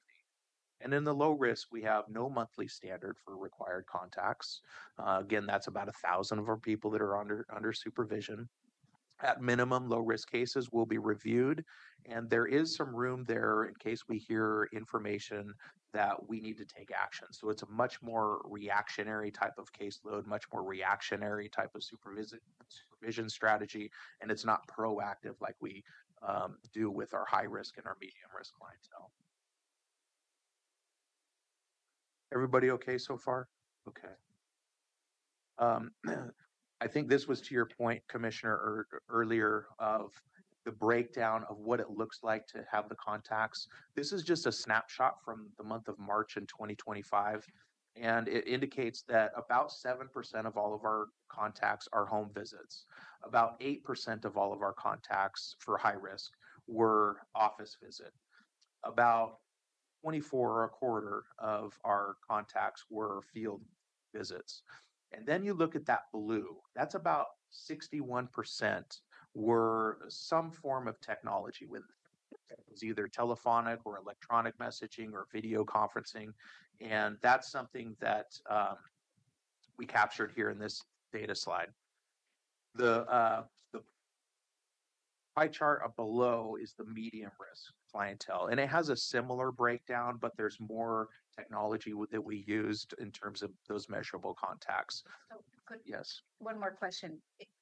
The previous slide with the high risk and what the criteria is Mhm. does not match what the pie chart is. Is that Not even close. yeah? Correct. Okay. I want to make sure I understand. Yep. That's Yeah, that is correct.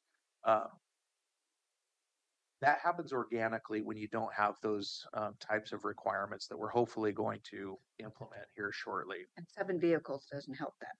Seven vehicles is not enough. We need more vehicles. Ideally, I've worked in 2 other counties prior to Washington County, and I'm also the president of Oregon Association of Community Corrections Directors, and I interact with all of the directors across the state of Oregon.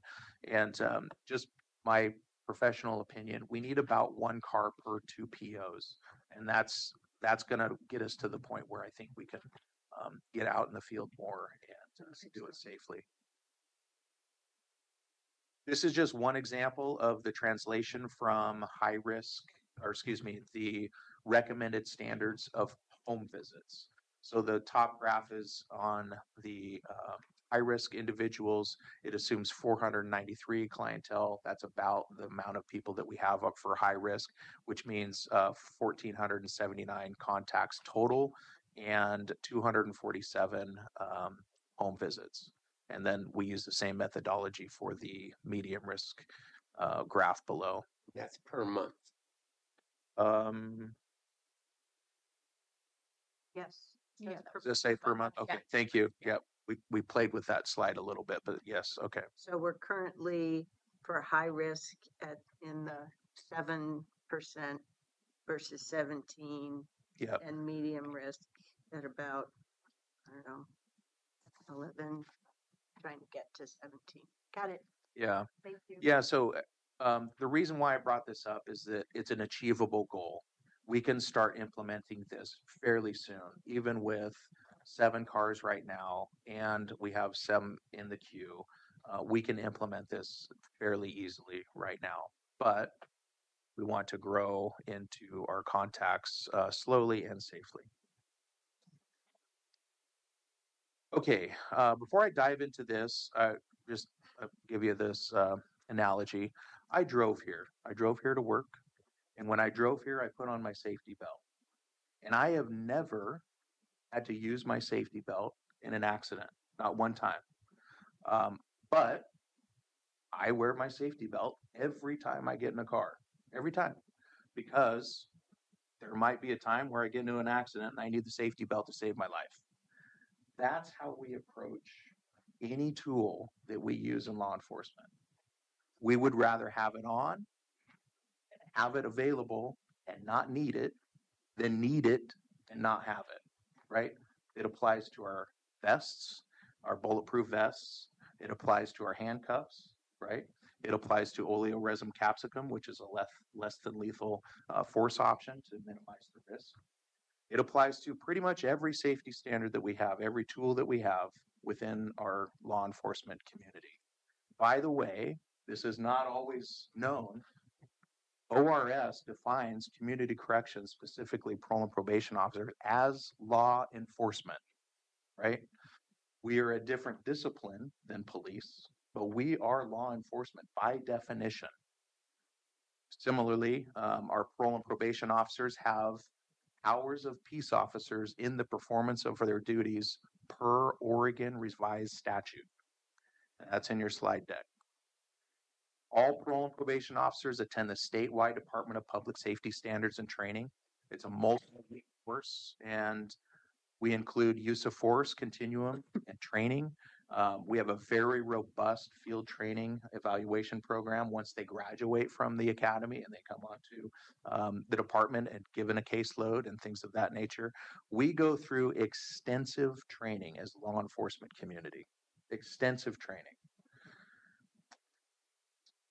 Wanted to bring this to your attention that 2 out of all the counties in the state of Oregon have at least the option to carry a firearm to keep themselves safe in the performance of their duties.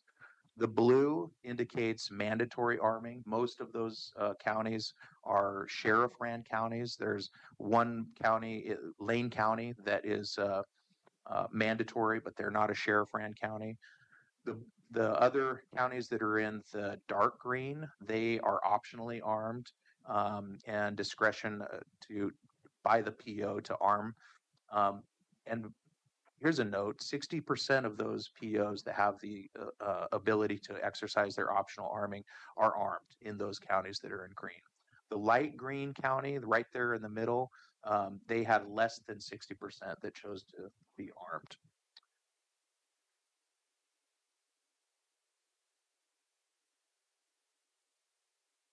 I want to pause there. Is there any, because that was, The prior slide. yeah, prior slide. Okay. Commissioners, do you have any questions? Up to this point? No, go back to the map. There you Yep, go. okay. So I think if I can paraphrase this back, here in the state of Oregon, we have 36 counties. Washington County and Marion County. Benton Polk County. Polk County, thank you. Geographically challenged yet again, Catherine. I somehow never see Yamhill in there. Are the only 2 who don't have any option or requirement. And the dark green shows those that are optional, where over 60% of the officers, POs rather, choose to be armed. Light green is less than that. And the blue are the mandatory armed ones. Could you clarify for me again? I missed the point about those parole and probation departments that are operated underneath sheriff. Is that the full set of blue or is that a subset? Oh, so most of those blue counties, there are community corrections is under the sheriff, Okay. with the exception of Lane County. Okay. Lane County is not under the sheriff, although they require all of their parole officers to carry a firearm. Great. Yeah. Any other questions? No, that's a good depiction, though. I appreciate that. Yeah, just an observation that we are an outlier. Is there a history there? Why is there a history as to Polk and Washington County? Yes, I imagine there's quite a bit of history there. You want to narrow that? Well, I'm just what I'm tying this to is that I'm thinking about the earlier slides when we're not meeting requirements that have been set out. And I'm trying to understand if part of the reason that we didn't meet requirements was a safety issue. And that's kind of where I'm going.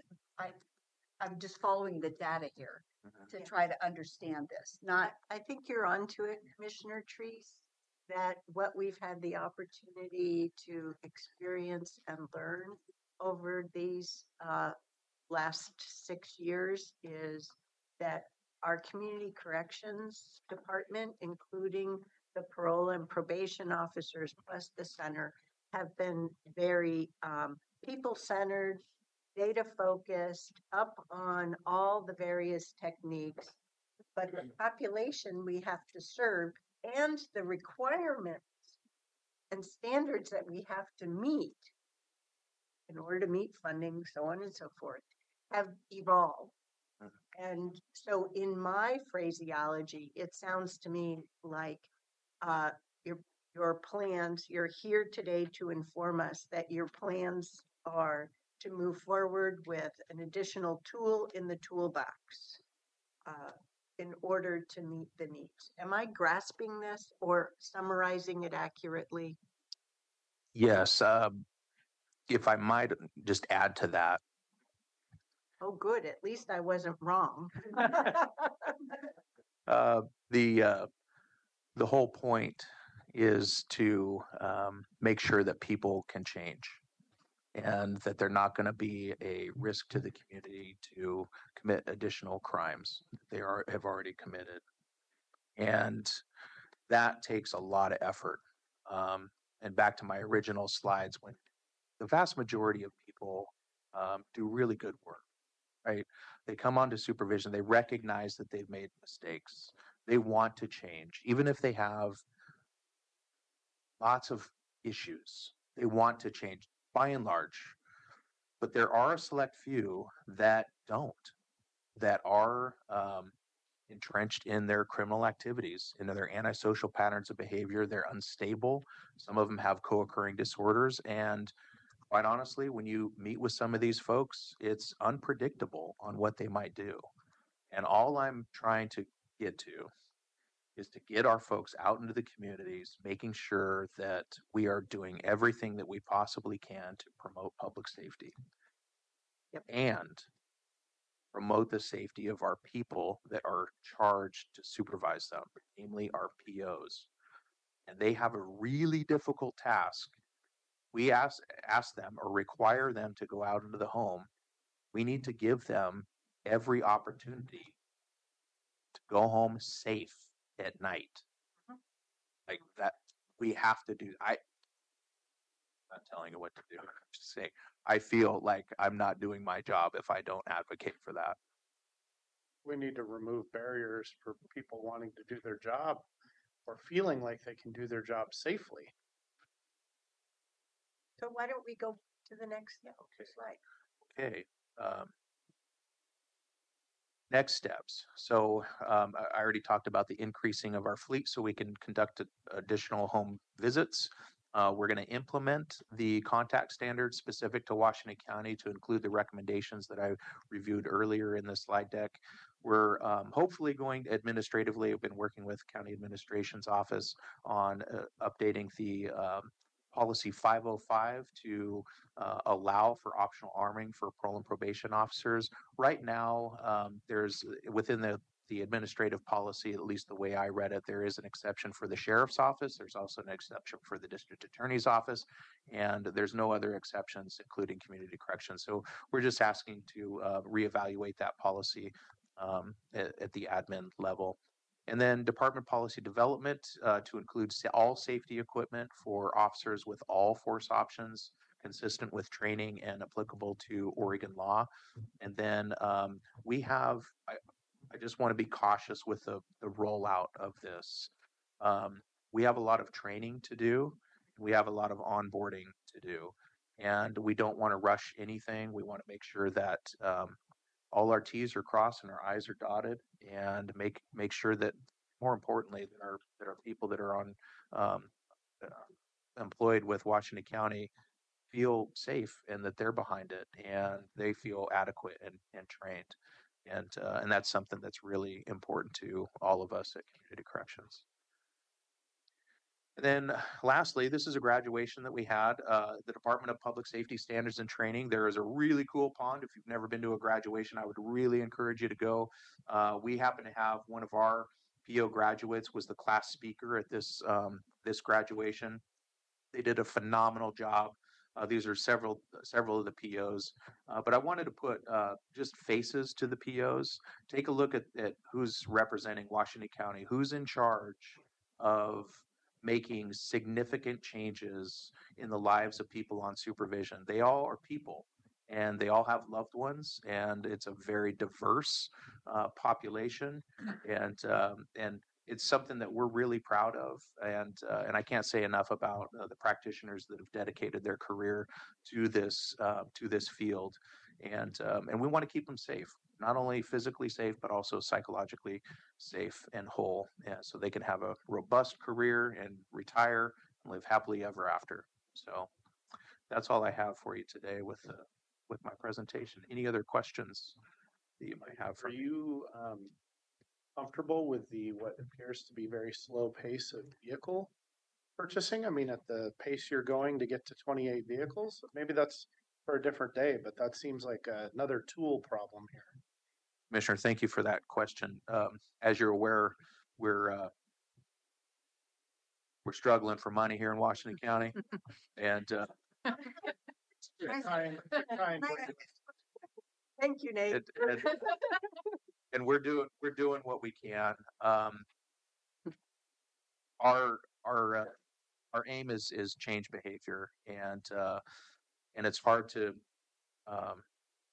take from one program area and give it to another program area when we know that program area is really important as well, like people-centered approaches, like biopsychosocial assessments, case planning, stability factors, treatment, engagement, and all of the things. We do have $500,000 that's before you in the budget that we're asking for. If you want to give us more, we would gladly accept it, and we would then you apply got that. a face on you when you do that. I know we're sort of talking in just a little bit here because we all know what budget situation we're in, but on the track you're talking about, you'd need to buy a whole new fleet of cars by the time you have enough to do your job. Yes, Commissioner. There's other opportunities, I think, to engage with other revenue sources, and that's something that our team is going to be exploring through grants and Fair enough. and other means. Okay. So 500, you can buy what, 8? I was told that we could buy 5 because you have the maintenance costs as well. We got a plan for, and then we also have the outfitting of safety equipment and docking stations for our computers, so practitioners can enter in notes in the field while they're out there. We also need radios, devices, and places that they can put their radios for charging. So those are expensive. Yeah, I've used my seatbelt 3 times now.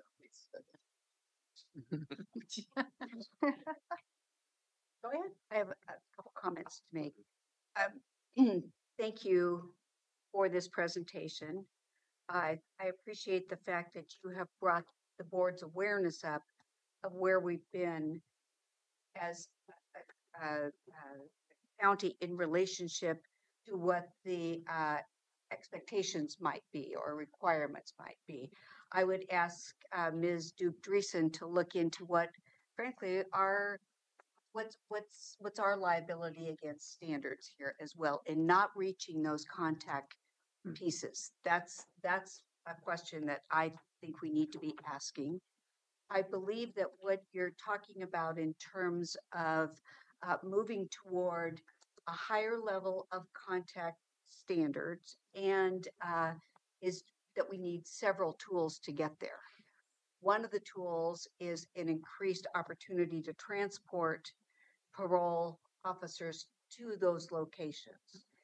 The second one that you mentioned that frankly has caused community concern is the arming in relationship to the impact of the situation that they're going to be entering in terms of and identifying what degree do we need to provide worker safety for them. So that's the way I'm looking at your presentation. I had the opportunity in getting ready for this presentation to talk to Ms. Angie and with Alicia Sojourner about bringing this information, for example, to ACRE and making sure that ACRE was aware of this. I think that some of the issues that Commissioner Fry has brought forward as well are how are we communicating with the community, and I think that that's an essential piece here. I would encourage that you, Nate, are holding community meetings, are working in the community to present this information and what you're doing in relationship to address our violent crime situation and how we need to be able to do that. So I'd encourage that you work with the Office of Access and Opportunity as a really good example of where to reach out into our community and schedule those meetings in coordination with Ms. Calvert. Thank you, Commissioner. So Oh. do you want to have one board member directing I'm your sorry. staff to do something, or would you like to propose that? We're in board discussion right now. And I So think I said I would suggest.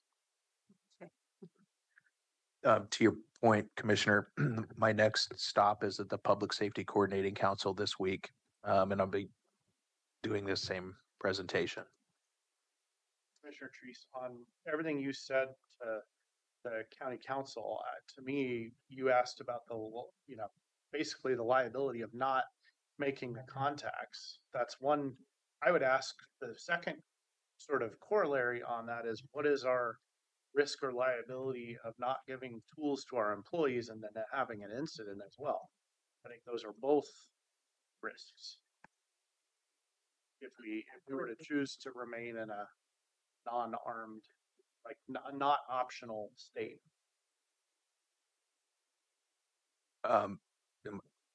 Unless there are some other commissioner comments, I'm just trying to watch the clock here because we have some other items. Commissioner Fire, Commissioner Willie. No, Okay, I'm good. okay.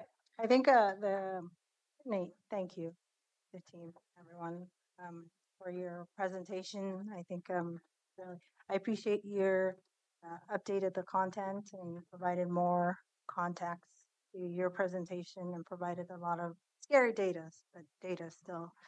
Uh, what you've heard right now, the request from two commissioners, is the reason why I requested the board to entertain the idea to pause and to do a full vet this whole process in this direction, to really consider what's the impact internally, both and externally. So, and in addition to some of the other questions, I won't go through the letter I posed to the board. I really think the board should consider pausing and to direct, I almost called you Commissioner Tanya Angie, our county administrator to do a feasibility analysis and an impact assessment. But some of the question I would like to pose to you: how will optional arming impact the department's longstanding relationship with the police? Law, the actual law. Like, I know the probation, the definition is law enforcement. I'm specifically speaking to police agencies to support PPOs performing field arrest and high risk home visits. And then, this editorializing law enforcement agencies, their presence isn't no longer required in the field arrest and high risk home arrest, then there might be if there is a response, there might be a confusion of who's carrying guns and who's not carrying guns. So it's just, there's a lot of questions to answer in my head in that letter that we really need to just take a step back. You have all the information. I'm sure you could do it in like one day, probably answer what we're requesting. But I still would like the board to consider what I asked. So, in the letter. so if I could keep this at the board discussion Yes. level. So what I heard you just refer to with regard to law enforcement patrol backup, one of the reasons why we're here is because the fact is that our law enforcement patrol colleagues don't have the bandwidth to provide the level of assistance to parole and probation officers for things like these home visits. And that's why another tool in the toolbox is appropriate. So I say that not based upon my own experience, because I'm not a patrol officer or a parole and probation officer, though I have multiple family members who are both retired peace officers and law enforcement officers, and some active law enforcement patrol officers, though not in this state. But the point that I'm trying to get to is I know that we've had the opportunity of that information and briefings prior to today to understand what underlies this informational presentation on that. So I believe the facts exist and the questions have been asked and answered. So for board discussion, from my standpoint, there isn't any reason for a pause because the vetting has been done. And I realize that you and I may not agree on that, but I believe that the data is in place to support that. The need exists, the techniques and the managerial administrative proposal is not only complete, is appropriate, and is ready for full deployment. And so I will leave it at that in terms of the level of discussion from my response to your request for a pause. And my other I would colleagues. agree, and I don't, I mean, this is not coming before us for an ask for the board to approve it. At least that's not how I'm viewing That's this. correct. That's not a question on the table. That is correct. Commissioner Fye has posed Yeah. that. And I would just add that my questions that question I posed is really in the context of if we're really thinking about a pause, I'm concerned, and those are questions that I would want answered if that were the case. I also, as part of my comments at this point, want to thank Nate, Aaron, the Public Safety, the Washington County Public Safety Coordinating Council, all that I've had to learn, all had the opportunity to learn over these years, as well as through involvement at the AOC Public Safety Steering Committee. It's very thoughtful work. It's sadly dangerous work, but is vitally important work for public safety here in our community. And in order to invest in people to help them gain that socially beneficial behavior. I'm not going to remember the right term of art, but thank you for what you do. Those are just my comments. Are there any other questions or comments for today's discussion? Okay, thank you very much for your time. I appreciate it. We're coming up on 3 o'clock. Usually we take a break somewhere around this time. Would you like to take a break before we get into the revenue options? Yes, but it could be a short one. Is 10 minutes okay? 10 minutes, okay. Okay, so we'll reconvene at 5 minutes past 3. Okay, thank you.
for. All right, over to you, Chair Harrington. Thank you, Ms. Aguilar, our board clerk, for the remainder of today's meeting. Thank you for taking over. Um, Before we get to our next topic, Board Clerk Moss and I had a conversation this morning. As you know, we, along with our colleagues at Clackamas County and Yamhill County, are in the position of needing to move forward with the appointment for another state legislative position, House District 26.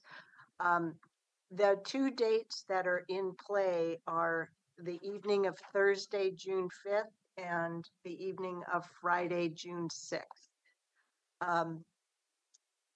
Do you folks, do you commissioners have any preference with regard to either of those two nights that you can share? You have one other than 6. Thursday, June 6th in the evening, or, excuse me, Thursday, June 5th, or Friday, June 6th. I'd just like to add that both Jason Snyder and I believe, are scheduled for an acre retreat on the 7th. Which So is Saturday. But would start early. I'm just saying one more That's an complication. important factor. And my preference would be for Thursday. I would agree. Yep, Thursday. I would slightly prefer Thursday, but I could do either. Okay. We're getting some. Now we're getting different signals than what I got from Kevin earlier. So Ms. Angie, I'm apparently very wrong from audience participation. So we'll move on. Here, I can work with staff and take it from here. Okay, thank you very much. We'll move on to the next topic, Washington County Revenue Options Project.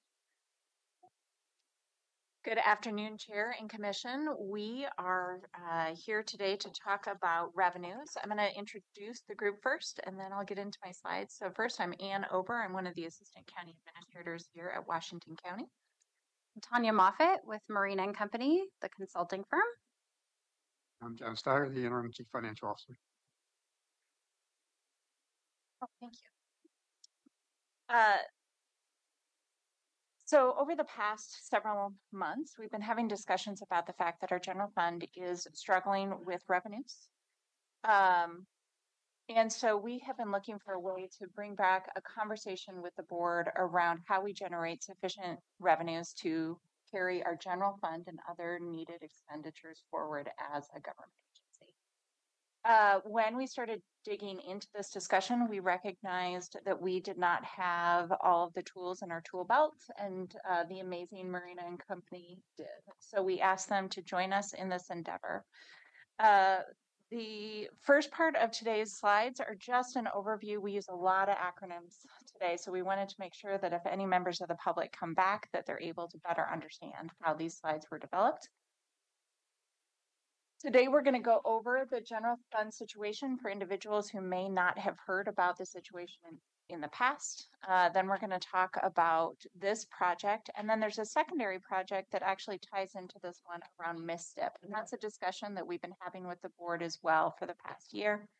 And so we will do a midpoint flip where staff changes out and we bring up the LUT team to talk about the MISTIP portion of this project. As all of you have seen of late, we are facing significant challenges when it comes to our general fund here at Washington County. Tomorrow, you will hear presentations from me and from other assistant county administrators about the cost shortfalls that we had to balance as we were trying to pull together our budget. Right now, we're looking at a $20.5 million gap between our revenues and expenditures within the general fund. And during those conversations with you all, it became apparent that none of us would like to be in this position again next year, and we would like to be having conversations about alternative revenue sources in the future. The general revenue options is going to be led by the team that you see present up here. Brenda Bartlett is also going to be helping us on the leadership around this project. And then the resilient transportation funding options are going to be led by LUT, by Stephen and by Jess, with the same consultant firm actually working across those two boundaries to maximize the information and to make sure that we have a consistency amongst the presentations for you all as you are making decisions. We assume and are hoping that this collaborative approach is going to lead to less cost in total for the two projects. This is the slide that I'm sure you are all getting a little tired of, which is where our dollars go when it comes to the general fund. A large percentage of these go to the public safety and justice, but you're also hearing from your cities about MISTIP and our library funds.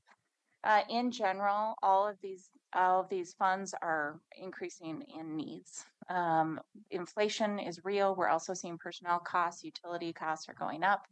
And we'll be presenting more on this tomorrow. But the hope is that we will be able to come up with revenue streams that go into the general fund to offset some of these inflationary impacts. It should also be noted that historically here at Washington County, when there were shortfalls in other funds, the general fund was able to provide some cushion in those moments. So when a levy wouldn't pass or when there were issues with a grant being lost, the general fund was able to step in and subsidize those payments for a couple of years while we were looking for other solutions. That is simply not the case any longer. So even as we are trying to stabilize the general fund, the hope is that by stabilizing the general fund, we allow for cushion to help stabilize other funds when the need arises. And so one of the things that we're going to be doing is this slide should also look familiar to you. It is from the service level assessment. And so what we learned from doing the service level assessment is we've kind of got what the portfolio of services that the county offers. And so then we're going to take that information and then we're going to use that to gain a better understanding to move forward with these new revenue projects. And so we're going to be tying those together. And so from those findings, then we can come back to you with recommendations and take a new approach to revenue options. And if I could just note, while it was stressed multiple times with the service level assessment that it was a point in time and we're no longer at that point of time, it is, in my understanding that I'm trying to confirm, at least the best known information we have that helps answer these questions. Correct. And that job well done, staff. Thank you, because we have something now we didn't have before. Because it's the same ratio of the revenues and the expenditures. So you're exactly right, is that it's a point. And so by using that information, we can gain an understanding to be able to move forward with these next steps in the project. It also provided us with a consolidated list of all the different programs. And so, for instance, one of the things that we've been talking about is economic development and the need for us to figure out ways to fund economic development.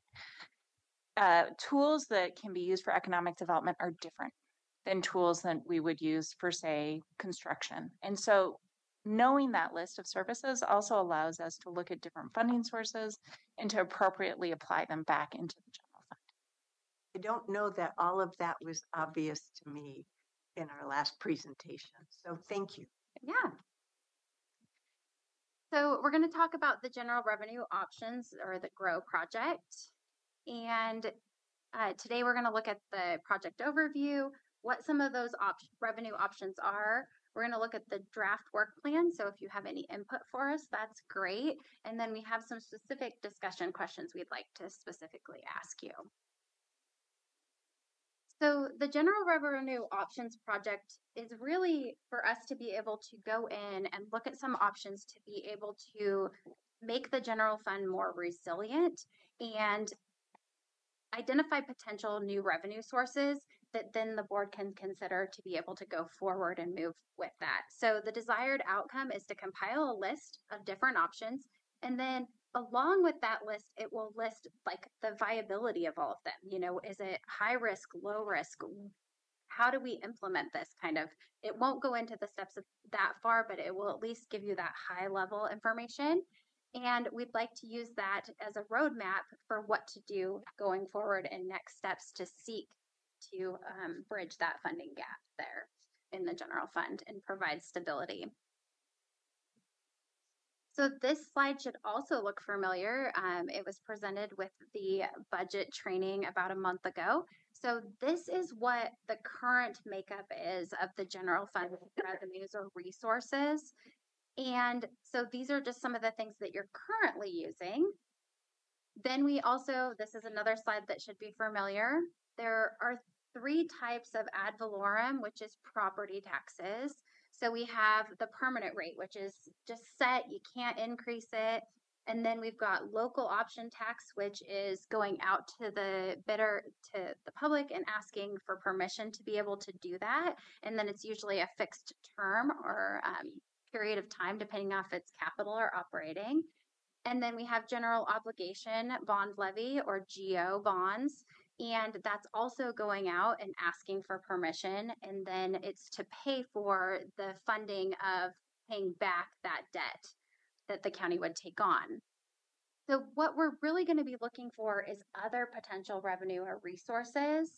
And so whether it be a new district, which a special district is something that is a standalone that would be separate from the county. So a great example would be like Tualatin Valley Fire and Rescue or FNW. So that, or DR, if I can do the right initials there, but that's a special district.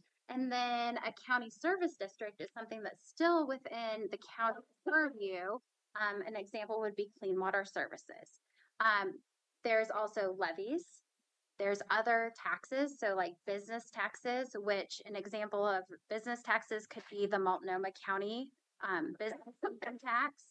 Taxes for goods or services, that can, an example of that would be like tourist tax, gas tax, personal income taxes. An example would be Multnomah Supportive Housing Service tax, and then there's other options. So That's that tax We isn't have that. that's yeah, everywhere. You mean the arts, probably the arts. Media. the arts tax, yeah. So there's different options there for other taxes. So those are some of the potential resources and revenues. So this is our draft work plan. So we're currently in phase 1, which is the kickoff and project management plan. So we're here today to ask for some direction. Then we're going to be moving into phase 2, which is research on new alternative revenue sources. We'll move into phase 3, which is on alternative analysis of funding options. And we'll come back to the board at that point and say, here's kind of our list. And then we'll go and find that list of options. And then phase 5 is board direction, you know, how to move forward with the different funding strategies and options that are there. So that's the current draft work plan. I don't know if anybody has any questions on that or. So I don't have any questions on that. But Ms. Angie, I could use a little directional help because one thing that I have been painfully acquainted with during the course of these 5 months, as my colleagues have heard multiple times, you can only fit so much, right? 10 pounds of, you can't put 10 pounds of flour in a 5-pound sack. And my sack has been full. And, but nonetheless, so far this year, demands have increased for me to do more and more and more. I don't have the bandwidth to do more and more. So what I did do is I took the 2 different proposals and overlaid them with one another, and they make total sense to me. But then I also looked at what's currently on the plate and other programs. And what I'm wondering is in terms of next steps, I'm not asking you to solve the equation here today, but at what point do you want us to work with you to try and solve that equation? It's very clear in my mind, both of these projects need to move forward, absolutely. But there's only so much time and political capital of the Board of Commissioners and the Clean Water Services Board of Directors. And do we do that today, or do we give a thumbs up on this today and have to come back to what is on the full plan and how is it how is the plate a survivable plate?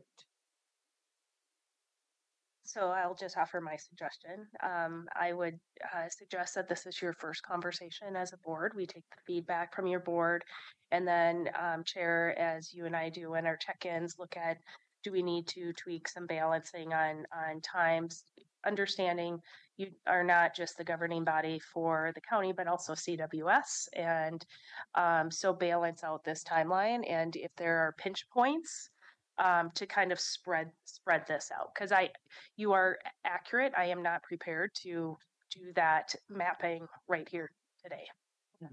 And we also know this is urgency too, to start to continue these conversations. So there may be trade-offs of what gets moved in lieu of have this. the June roundtable coming up. I didn't stop to look at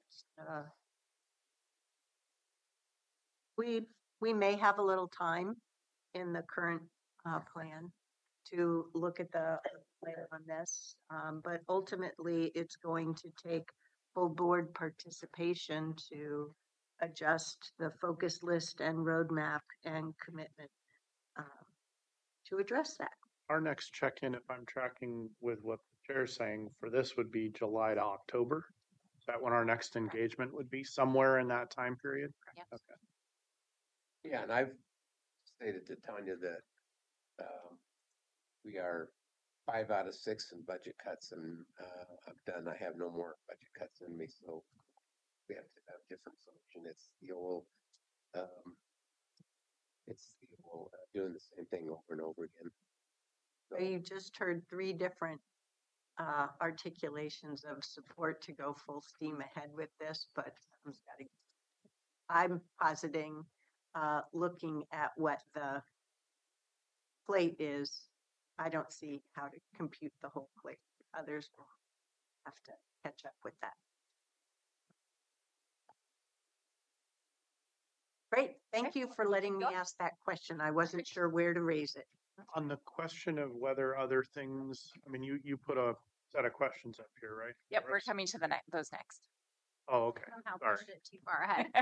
Now you can ask the question. I'm looking at the descriptions of these, and I guess my question is, it's not clear to me where franchise fees, right-of-way fees, I'm looking at this very much with a lens of, there are a lot of things that cities charge, and we're providing a lot of city-like services and not charging. And so maybe that belongs more in the transportation section, though I think it might belong in both or in this one. Where does that fit in your list of things here? Is this covered in one of the, business tax on goods and services, personal income tax? Is it in one of those groups? It'd be under the current revenues. If we go back to, you currently have like franchise fees are part of those user fees, assessments and charges for services. So we're going to be looking at those two if there's additional options. Okay, there. We're not charging nearly as many as cities would. Right? We know that we're limited on what we're allowed to legally charge. One of the discussions that I have had with individuals going through this process has been that there were changes in the last 3 years of the legislature that allowed for a right-of-way fee in lieu of a franchise fee in some cases. So there's new information for us to do some research on that is different than what this will be covered. Because when we covered right-of-way fees in our first year, counties couldn't charge right-of-way fees. So that was my question. That's new. Right. Okay. So, and it may not be possible, but part of what we're trying to be cautious about is saying that what we've done historically is not possible today because things have changed. And in some cases, the best option may be a legislative fix, not a voter fix. We don't know. But that's what we have to bring back. So it looks like 2 slides back under other, we could list right-of-way fees, question mark, and other ledge changes, question mark. Correct. Cool. And franchise fees, we can at least bring back an assessment so that you also have where cities and counties have a different assessment value. And I would suggest, not that you're not going to do this, but I would suggest to be thinking very creatively. I mean, it may be that the county can't do something, but could a new county service district do it instead? That's You know, up there. right. Yeah. But it's a secondary layer to that. It's like not just is the establishment of it, but are there things then under that category that would be enabled? Correct. Okay. Thank you. I have a question too on that one, and I'm just trying to recall my memory. The first time we did the public safety paper, there was a lot of discussion about cities not paying for jail capacity or housing city. So where do we leave? So I think we parked that conversation. I don't know how is it others? Is there? So one of the discussions that I've had with this team and with Stephen Roberts, and I really appreciate, is we do have two different groups of individuals in part that we could be assessing valuations against differently. One is unincorporated residents, and one is the totality of the county. There are city-like services, as Commissioner Snyder said, which may allow us different unique opportunities that if we were doing economic development, say in just the unincorporated area, could be used for those types of costs. And then there are places where we could charge across the cities and across our unincorporated residents to do totality of general fund services. So I wasn't a part of those original conversations. I can't go into depth on what the choices were at the time, but I do think that you could make choices about a levy within a levy structure about the types of services within a general fund you wanted to cover and who we're assessing whether or not we needed to do that in a new district, and the new district was assessing a new rate, or whether or not this would be countywide. But what Commissioner Fye is asking is, could we at least look into legally if the county can charge the cities anything for use of the jail? Yes, we can look at that. Thank you. We've already asked and answered that we can't add charges for elections or assessment and taxation. That's been asked and answered. Thank you. Thank you. So back to GRO discussion questions. Jason, you've gone. Any Commissioner Fye asked her question. Anything else?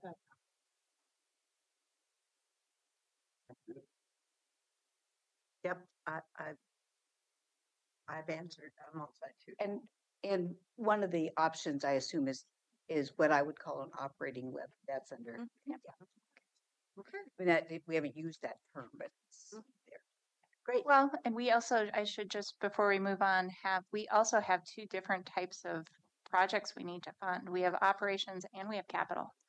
And we have not solved our capital situation when it comes to facilities and other places with our CIP. So some of those levies will be used differently in the projections. Okay. Yeah. And with that, I'm going to invite LUTO.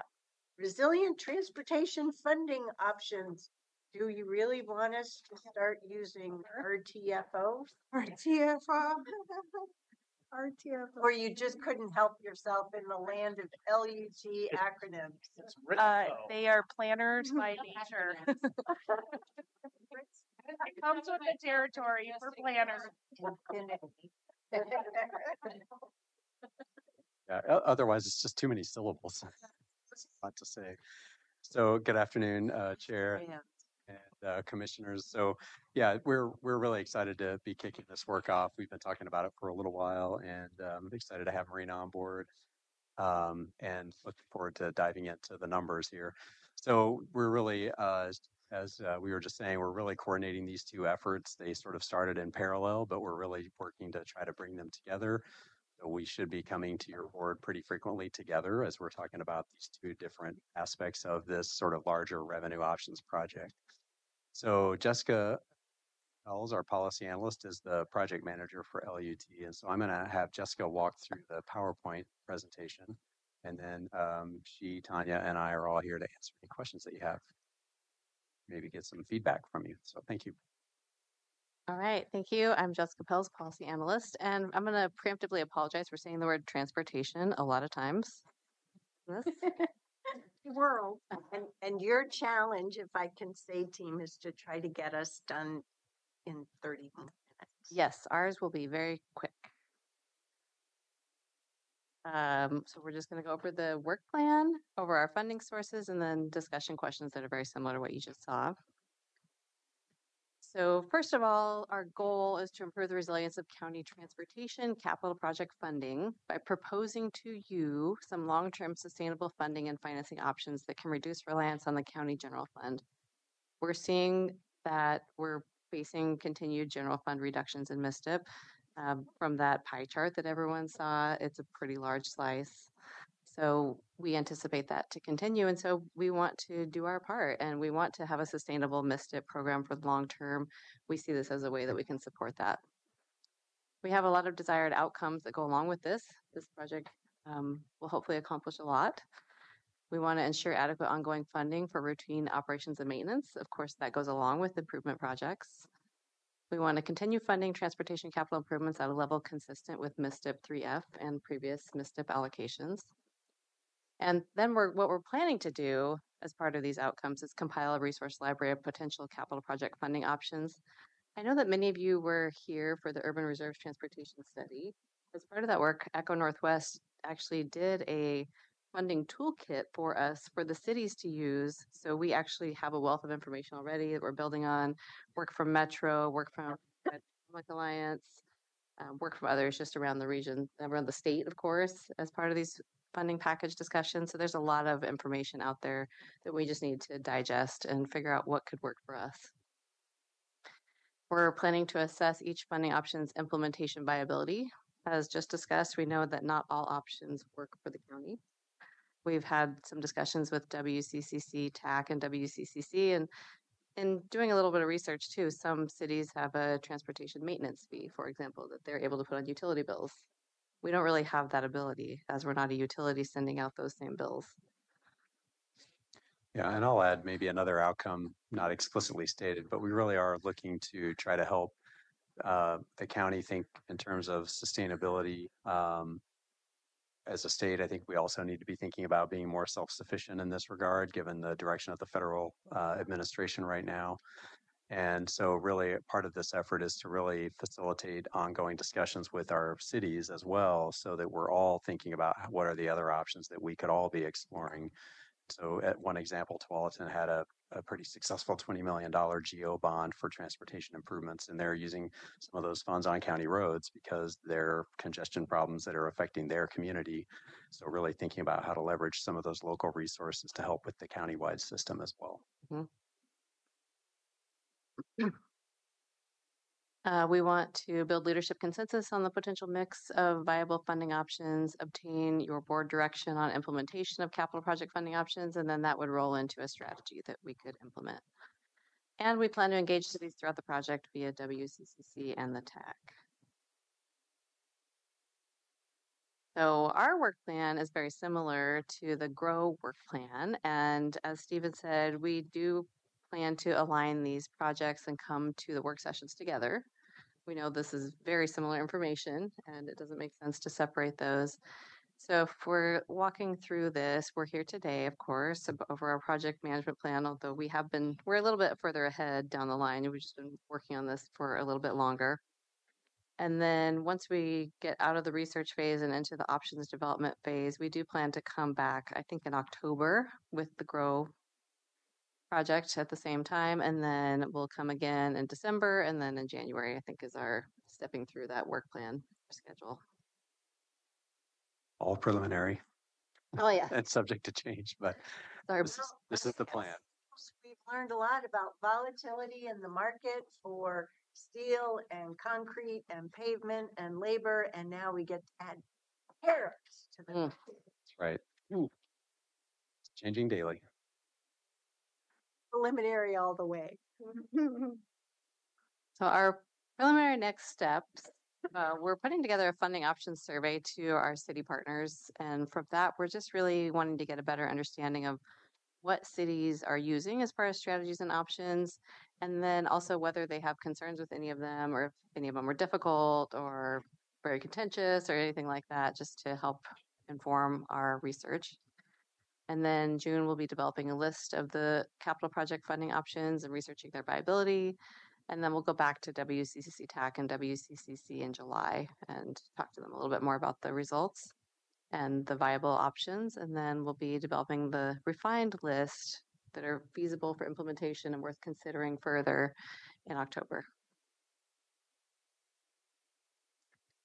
So I know you're familiar with this pie chart. This is our county transportation funding sources. We use this one a lot, but it really gives a good picture, I think, that we already have a lot of different funding options that we use, but we're hoping that through this project we can add a few more slices of pie and maybe increase the size of some of the existing ones to sort of mitigate for a continued reduction in the misdip slice, which of course is very large here. And then our other really large one is the state gas tax and fees, and hopefully that will get increased through the legislative funding package, which, as if it was going according to the framework that was proposed, is really good for cities and counties.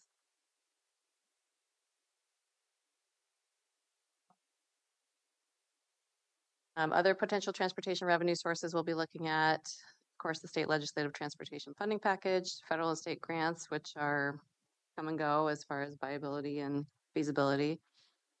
We could look at increasing our local gas taxes, our registration fee, user fees. We could look at a bonding program. We've talked about that a bit with your board. Levies, urban renewal districts came up actually quite a bit at WCCC among the cities. They have used those pretty successfully. We could be able to do that in our unincorporated area. Local improvement districts, and then other.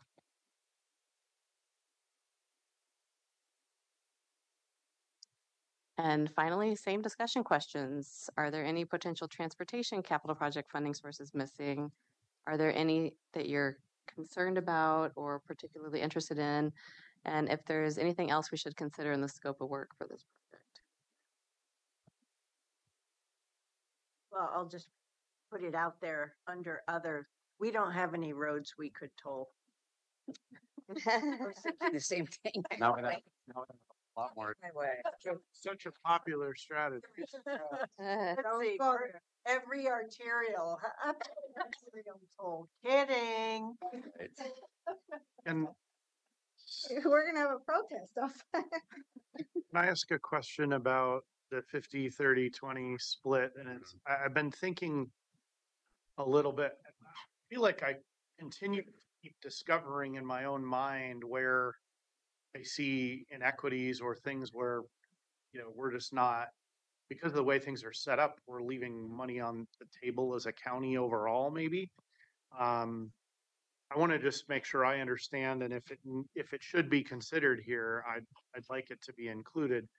But if I think of a house that's in an unincorporated but urban area in the county, and I compare that to a house that's in a city, the 50, 30, 20 split applies to state gas tax. Correct. Okay. So whoever lives at those two different houses, if they're in a city in the county, between the county and the city, 50% of that revenue is coming back locally. If that same, or let's say the same household lives in unincorporated, there is no local city 20% coming back anywhere. Mhm. It's just the 30% the county is getting, correct? Right. So the city pool has that larger amount, 20. Right. Again, it's a place where we're essentially providing urban city-like services, and that 20 cents or 20% is just not ever coming back to the local community. I think it's, I don't know if maybe I'm the only one who just said, well, just figured that out. But like that to me is Well, a no, big we deal. did talk about it during the strategic plan update. Mhm. Okay. as well as in other transportation funding discussions. So is there an implication? I mean, is that something that should be at least considered in this overall work? Like how we might approach that differently? Yeah, it's an interesting question. I think this actually also ties into another project that we're working on, the urban services framework. Yep. So I think as we're thinking through the logistics of how areas potentially annex to cities over time, there are financial implications of that to the constituent, but also to the agencies affected. So as we do that analysis, I think that's an opportunity to explore that type of consideration that you brought up. And I know Commissioner Rogers, I think, had potentially flagged that, or others have mentioned it in the briefing, previous briefings. And so it's definitely something that's on our minds. But what you're accentuating is this board would need to have big engagement with our city partners to effectuate such a change. Maybe. I mean, probably, maybe. I guess in the big picture, like thinking out of the box, I'm just asking that it be considered. I don't know that the only way to fix that is to, annex everything into cities. I'm not making that assumption, but is there other opportunity? And the cities can utilize a city gas tax, correct? That's correct. Okay, and there's no tool for urban unincorporated. We do have a countywide gas tax. That's an interesting question that we could look into, is whether we could adopt a gas tax, an additional gas tax just for unincorporated. Yeah, we just have to go to the voters. Yeah. On top of the countywide tax. Yeah. And we split our county gas tax out to the cities as well. Mm-hmm. We do. Yeah, we retain 40% of the countywide gas tax revenue, and 60% goes to the cities. So. That was pretty nice of us. We also don't have that many gas stations. Yeah. Either. Yeah, that's true. So when you look at the other potential revenue sources, when we talk about gas taxes, registration fees, users fees, the registration fee, I don't know about the user fee. We can make that decision, but that's also what is in the state transportation bullseye. And we're a little late to that game. That'd be like piling on, because we have room, we have capacity to add more, right? So we had 50% or 75%. What was the amount that we increased? We went to $30 per year, which at the time was about 75% of what we could have charged based on the statute. We could, under the current statute, even prior to the new transportation package, we could go up to about $60 per year. So we could effectively double that rate. And that rate, that increase was in like 2018? It was implemented in 2018. Mm-hmm. Remember those 2019 constituent letters, emails? Not that I'm influenced by constituent feedback at all. Well, that was an interesting data point. That was an interesting process, because we digress a little bit. Sorry, but so if you remember, they put the registration fee out. The board didn't want to do it, so they put it out to vote. The voters said no, and then they turned around and did it. You're going, wow, okay, well that's kind of asking for grief, isn't it? So we heard your voters. Thank you very much, but we're going to do it anyway. Good example of don't ask a question that you don't want the answer. Yeah, that's exactly right. Stephen, I have a question about the slide about the other potential transportation revenue sources. Are you, not that you have to ask permission to cities, but are you in conversation with the cities? Because I feel like I've heard from 2 cities that they're having conversations about how to increase their own transportation revenue sources, and because of the deteriorating scenes that they're witnessing in their roads. So are we in sort of alignment so that we don't have a situation where residents are overburdened with it?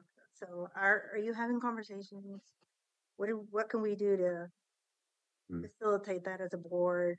When can we tap in, tap us in, tap us out, kind of a thing? So yeah, I don't know what. Yeah, so we are going to be continuing to work through the WCCC at the sort of policy level, and then with the WCCC TAC members at the more technical staff level.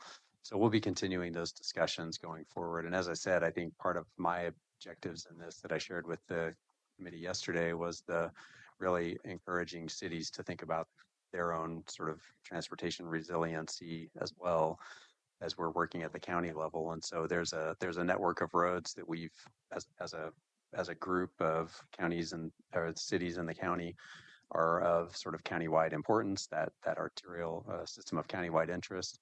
So that's really where we want to sort of direct our county funds that are potentially being expended in a city, but then the cities also have a network of roads that are very important to them, but maybe don't rise to that level of sort of countywide significance that they need to maintain. So how, so as we're going through this process, I think we do want to continue that dialogue about how we all become more resilient. And I think to the other part of your question was really just around ensuring that we are being cognizant of the impacts on residents, the cost impacts.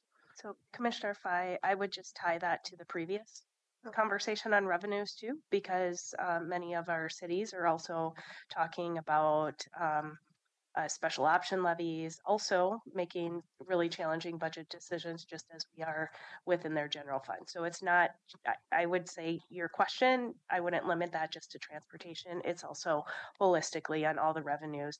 And then we'll also have to, it's great to have really smart people on contract because we will need to be looking at compression issues as we look through revenue options. And last question, Jessica, I'll ask you. You're tracking very closely about the statewide transportation package out there, not the Republican side, because apparently there's a number of mistakes, but what's currently in discussion on one side. What does that does to countywide operation and maintenance funding? What's the fiscal analysis? Are we going to get more money potentially? Is that You're asking about the bill that's currently still in the legislature, still being cooked, changed, and am I following? Yeah, you are, Chair Harrington, and I know it's not final, but like the final product, we don't know. I agree, but as it is right now, what's the potential financial positive? Yeah. To Washington County. Boy, I can't remember the exact numbers off the top of my head, but I think we currently receive, I think, 28 million, and our increase would, no, I made backwards. Currently receive 47 or so. And the increase would bring in an additional 28 million from the trip package. That was the framework that was proposed, which would be a huge increase actually in state highway fund revenue. We have quite a backlog. Yeah, it was. Spend it all. So we can spend Yeah, we definitely have needs that we could spend. So we're hoping that that stays in there. That would be great. Still there. Yeah. Yeah. Right. So you were on the discussion questions, right? Yes. Commissioners, any other thoughts, questions? Just mind about you. I think you got what you needed. Yes, We're indeed. all set. We're kind of on the journey. Yes. And I'll reiterate too, we're obviously available for briefings anytime. So be sure to let us know. Great. Okay. Thank you. all. So at this juncture, Chair, before we adjourn, I know we didn't have leadership, but I did have something pop in my inbox this afternoon. So if you would allow me a couple minutes, if you don't mind. The team is actively working on the contract negotiations with Marion County for the juvenile beds. One of the conditions of the agreement that Marion County has put forward is that the Board of Commissioners or designee, I want to underscore, or designee, do an annual detention center tour. So I just want to make sure as we go through the contract that there's no concern about that. So it's as long as it's a board majority and not entire board. Correct. Oh, yep. We will work on that language to allow the board the opportunity, if you so choose, to tour the detention center. But no, that would fall to me or Aaron Calvert to be doing that on an annual basis if you would not do that. we will, as soon as this contract is signed, then set up the tour you've requested. Oh, can we give support for this as a condition? Thank you. Okay, thank you. That helps us keep the ball moving. Great. Okay. So given that we have one more topic and some of my colleagues have things they need to get to, do we have a motion to adjourn to a Washington County executive session pursuant to ORS 192.660 sub 2 sub F for the purposes of discussing exempt records? So moved. Second. All those in favor, please vote by raising your hand or saying aye. Thank you. Any opposed? The motion carries unanimously. So we ask that everyone not involved in this topic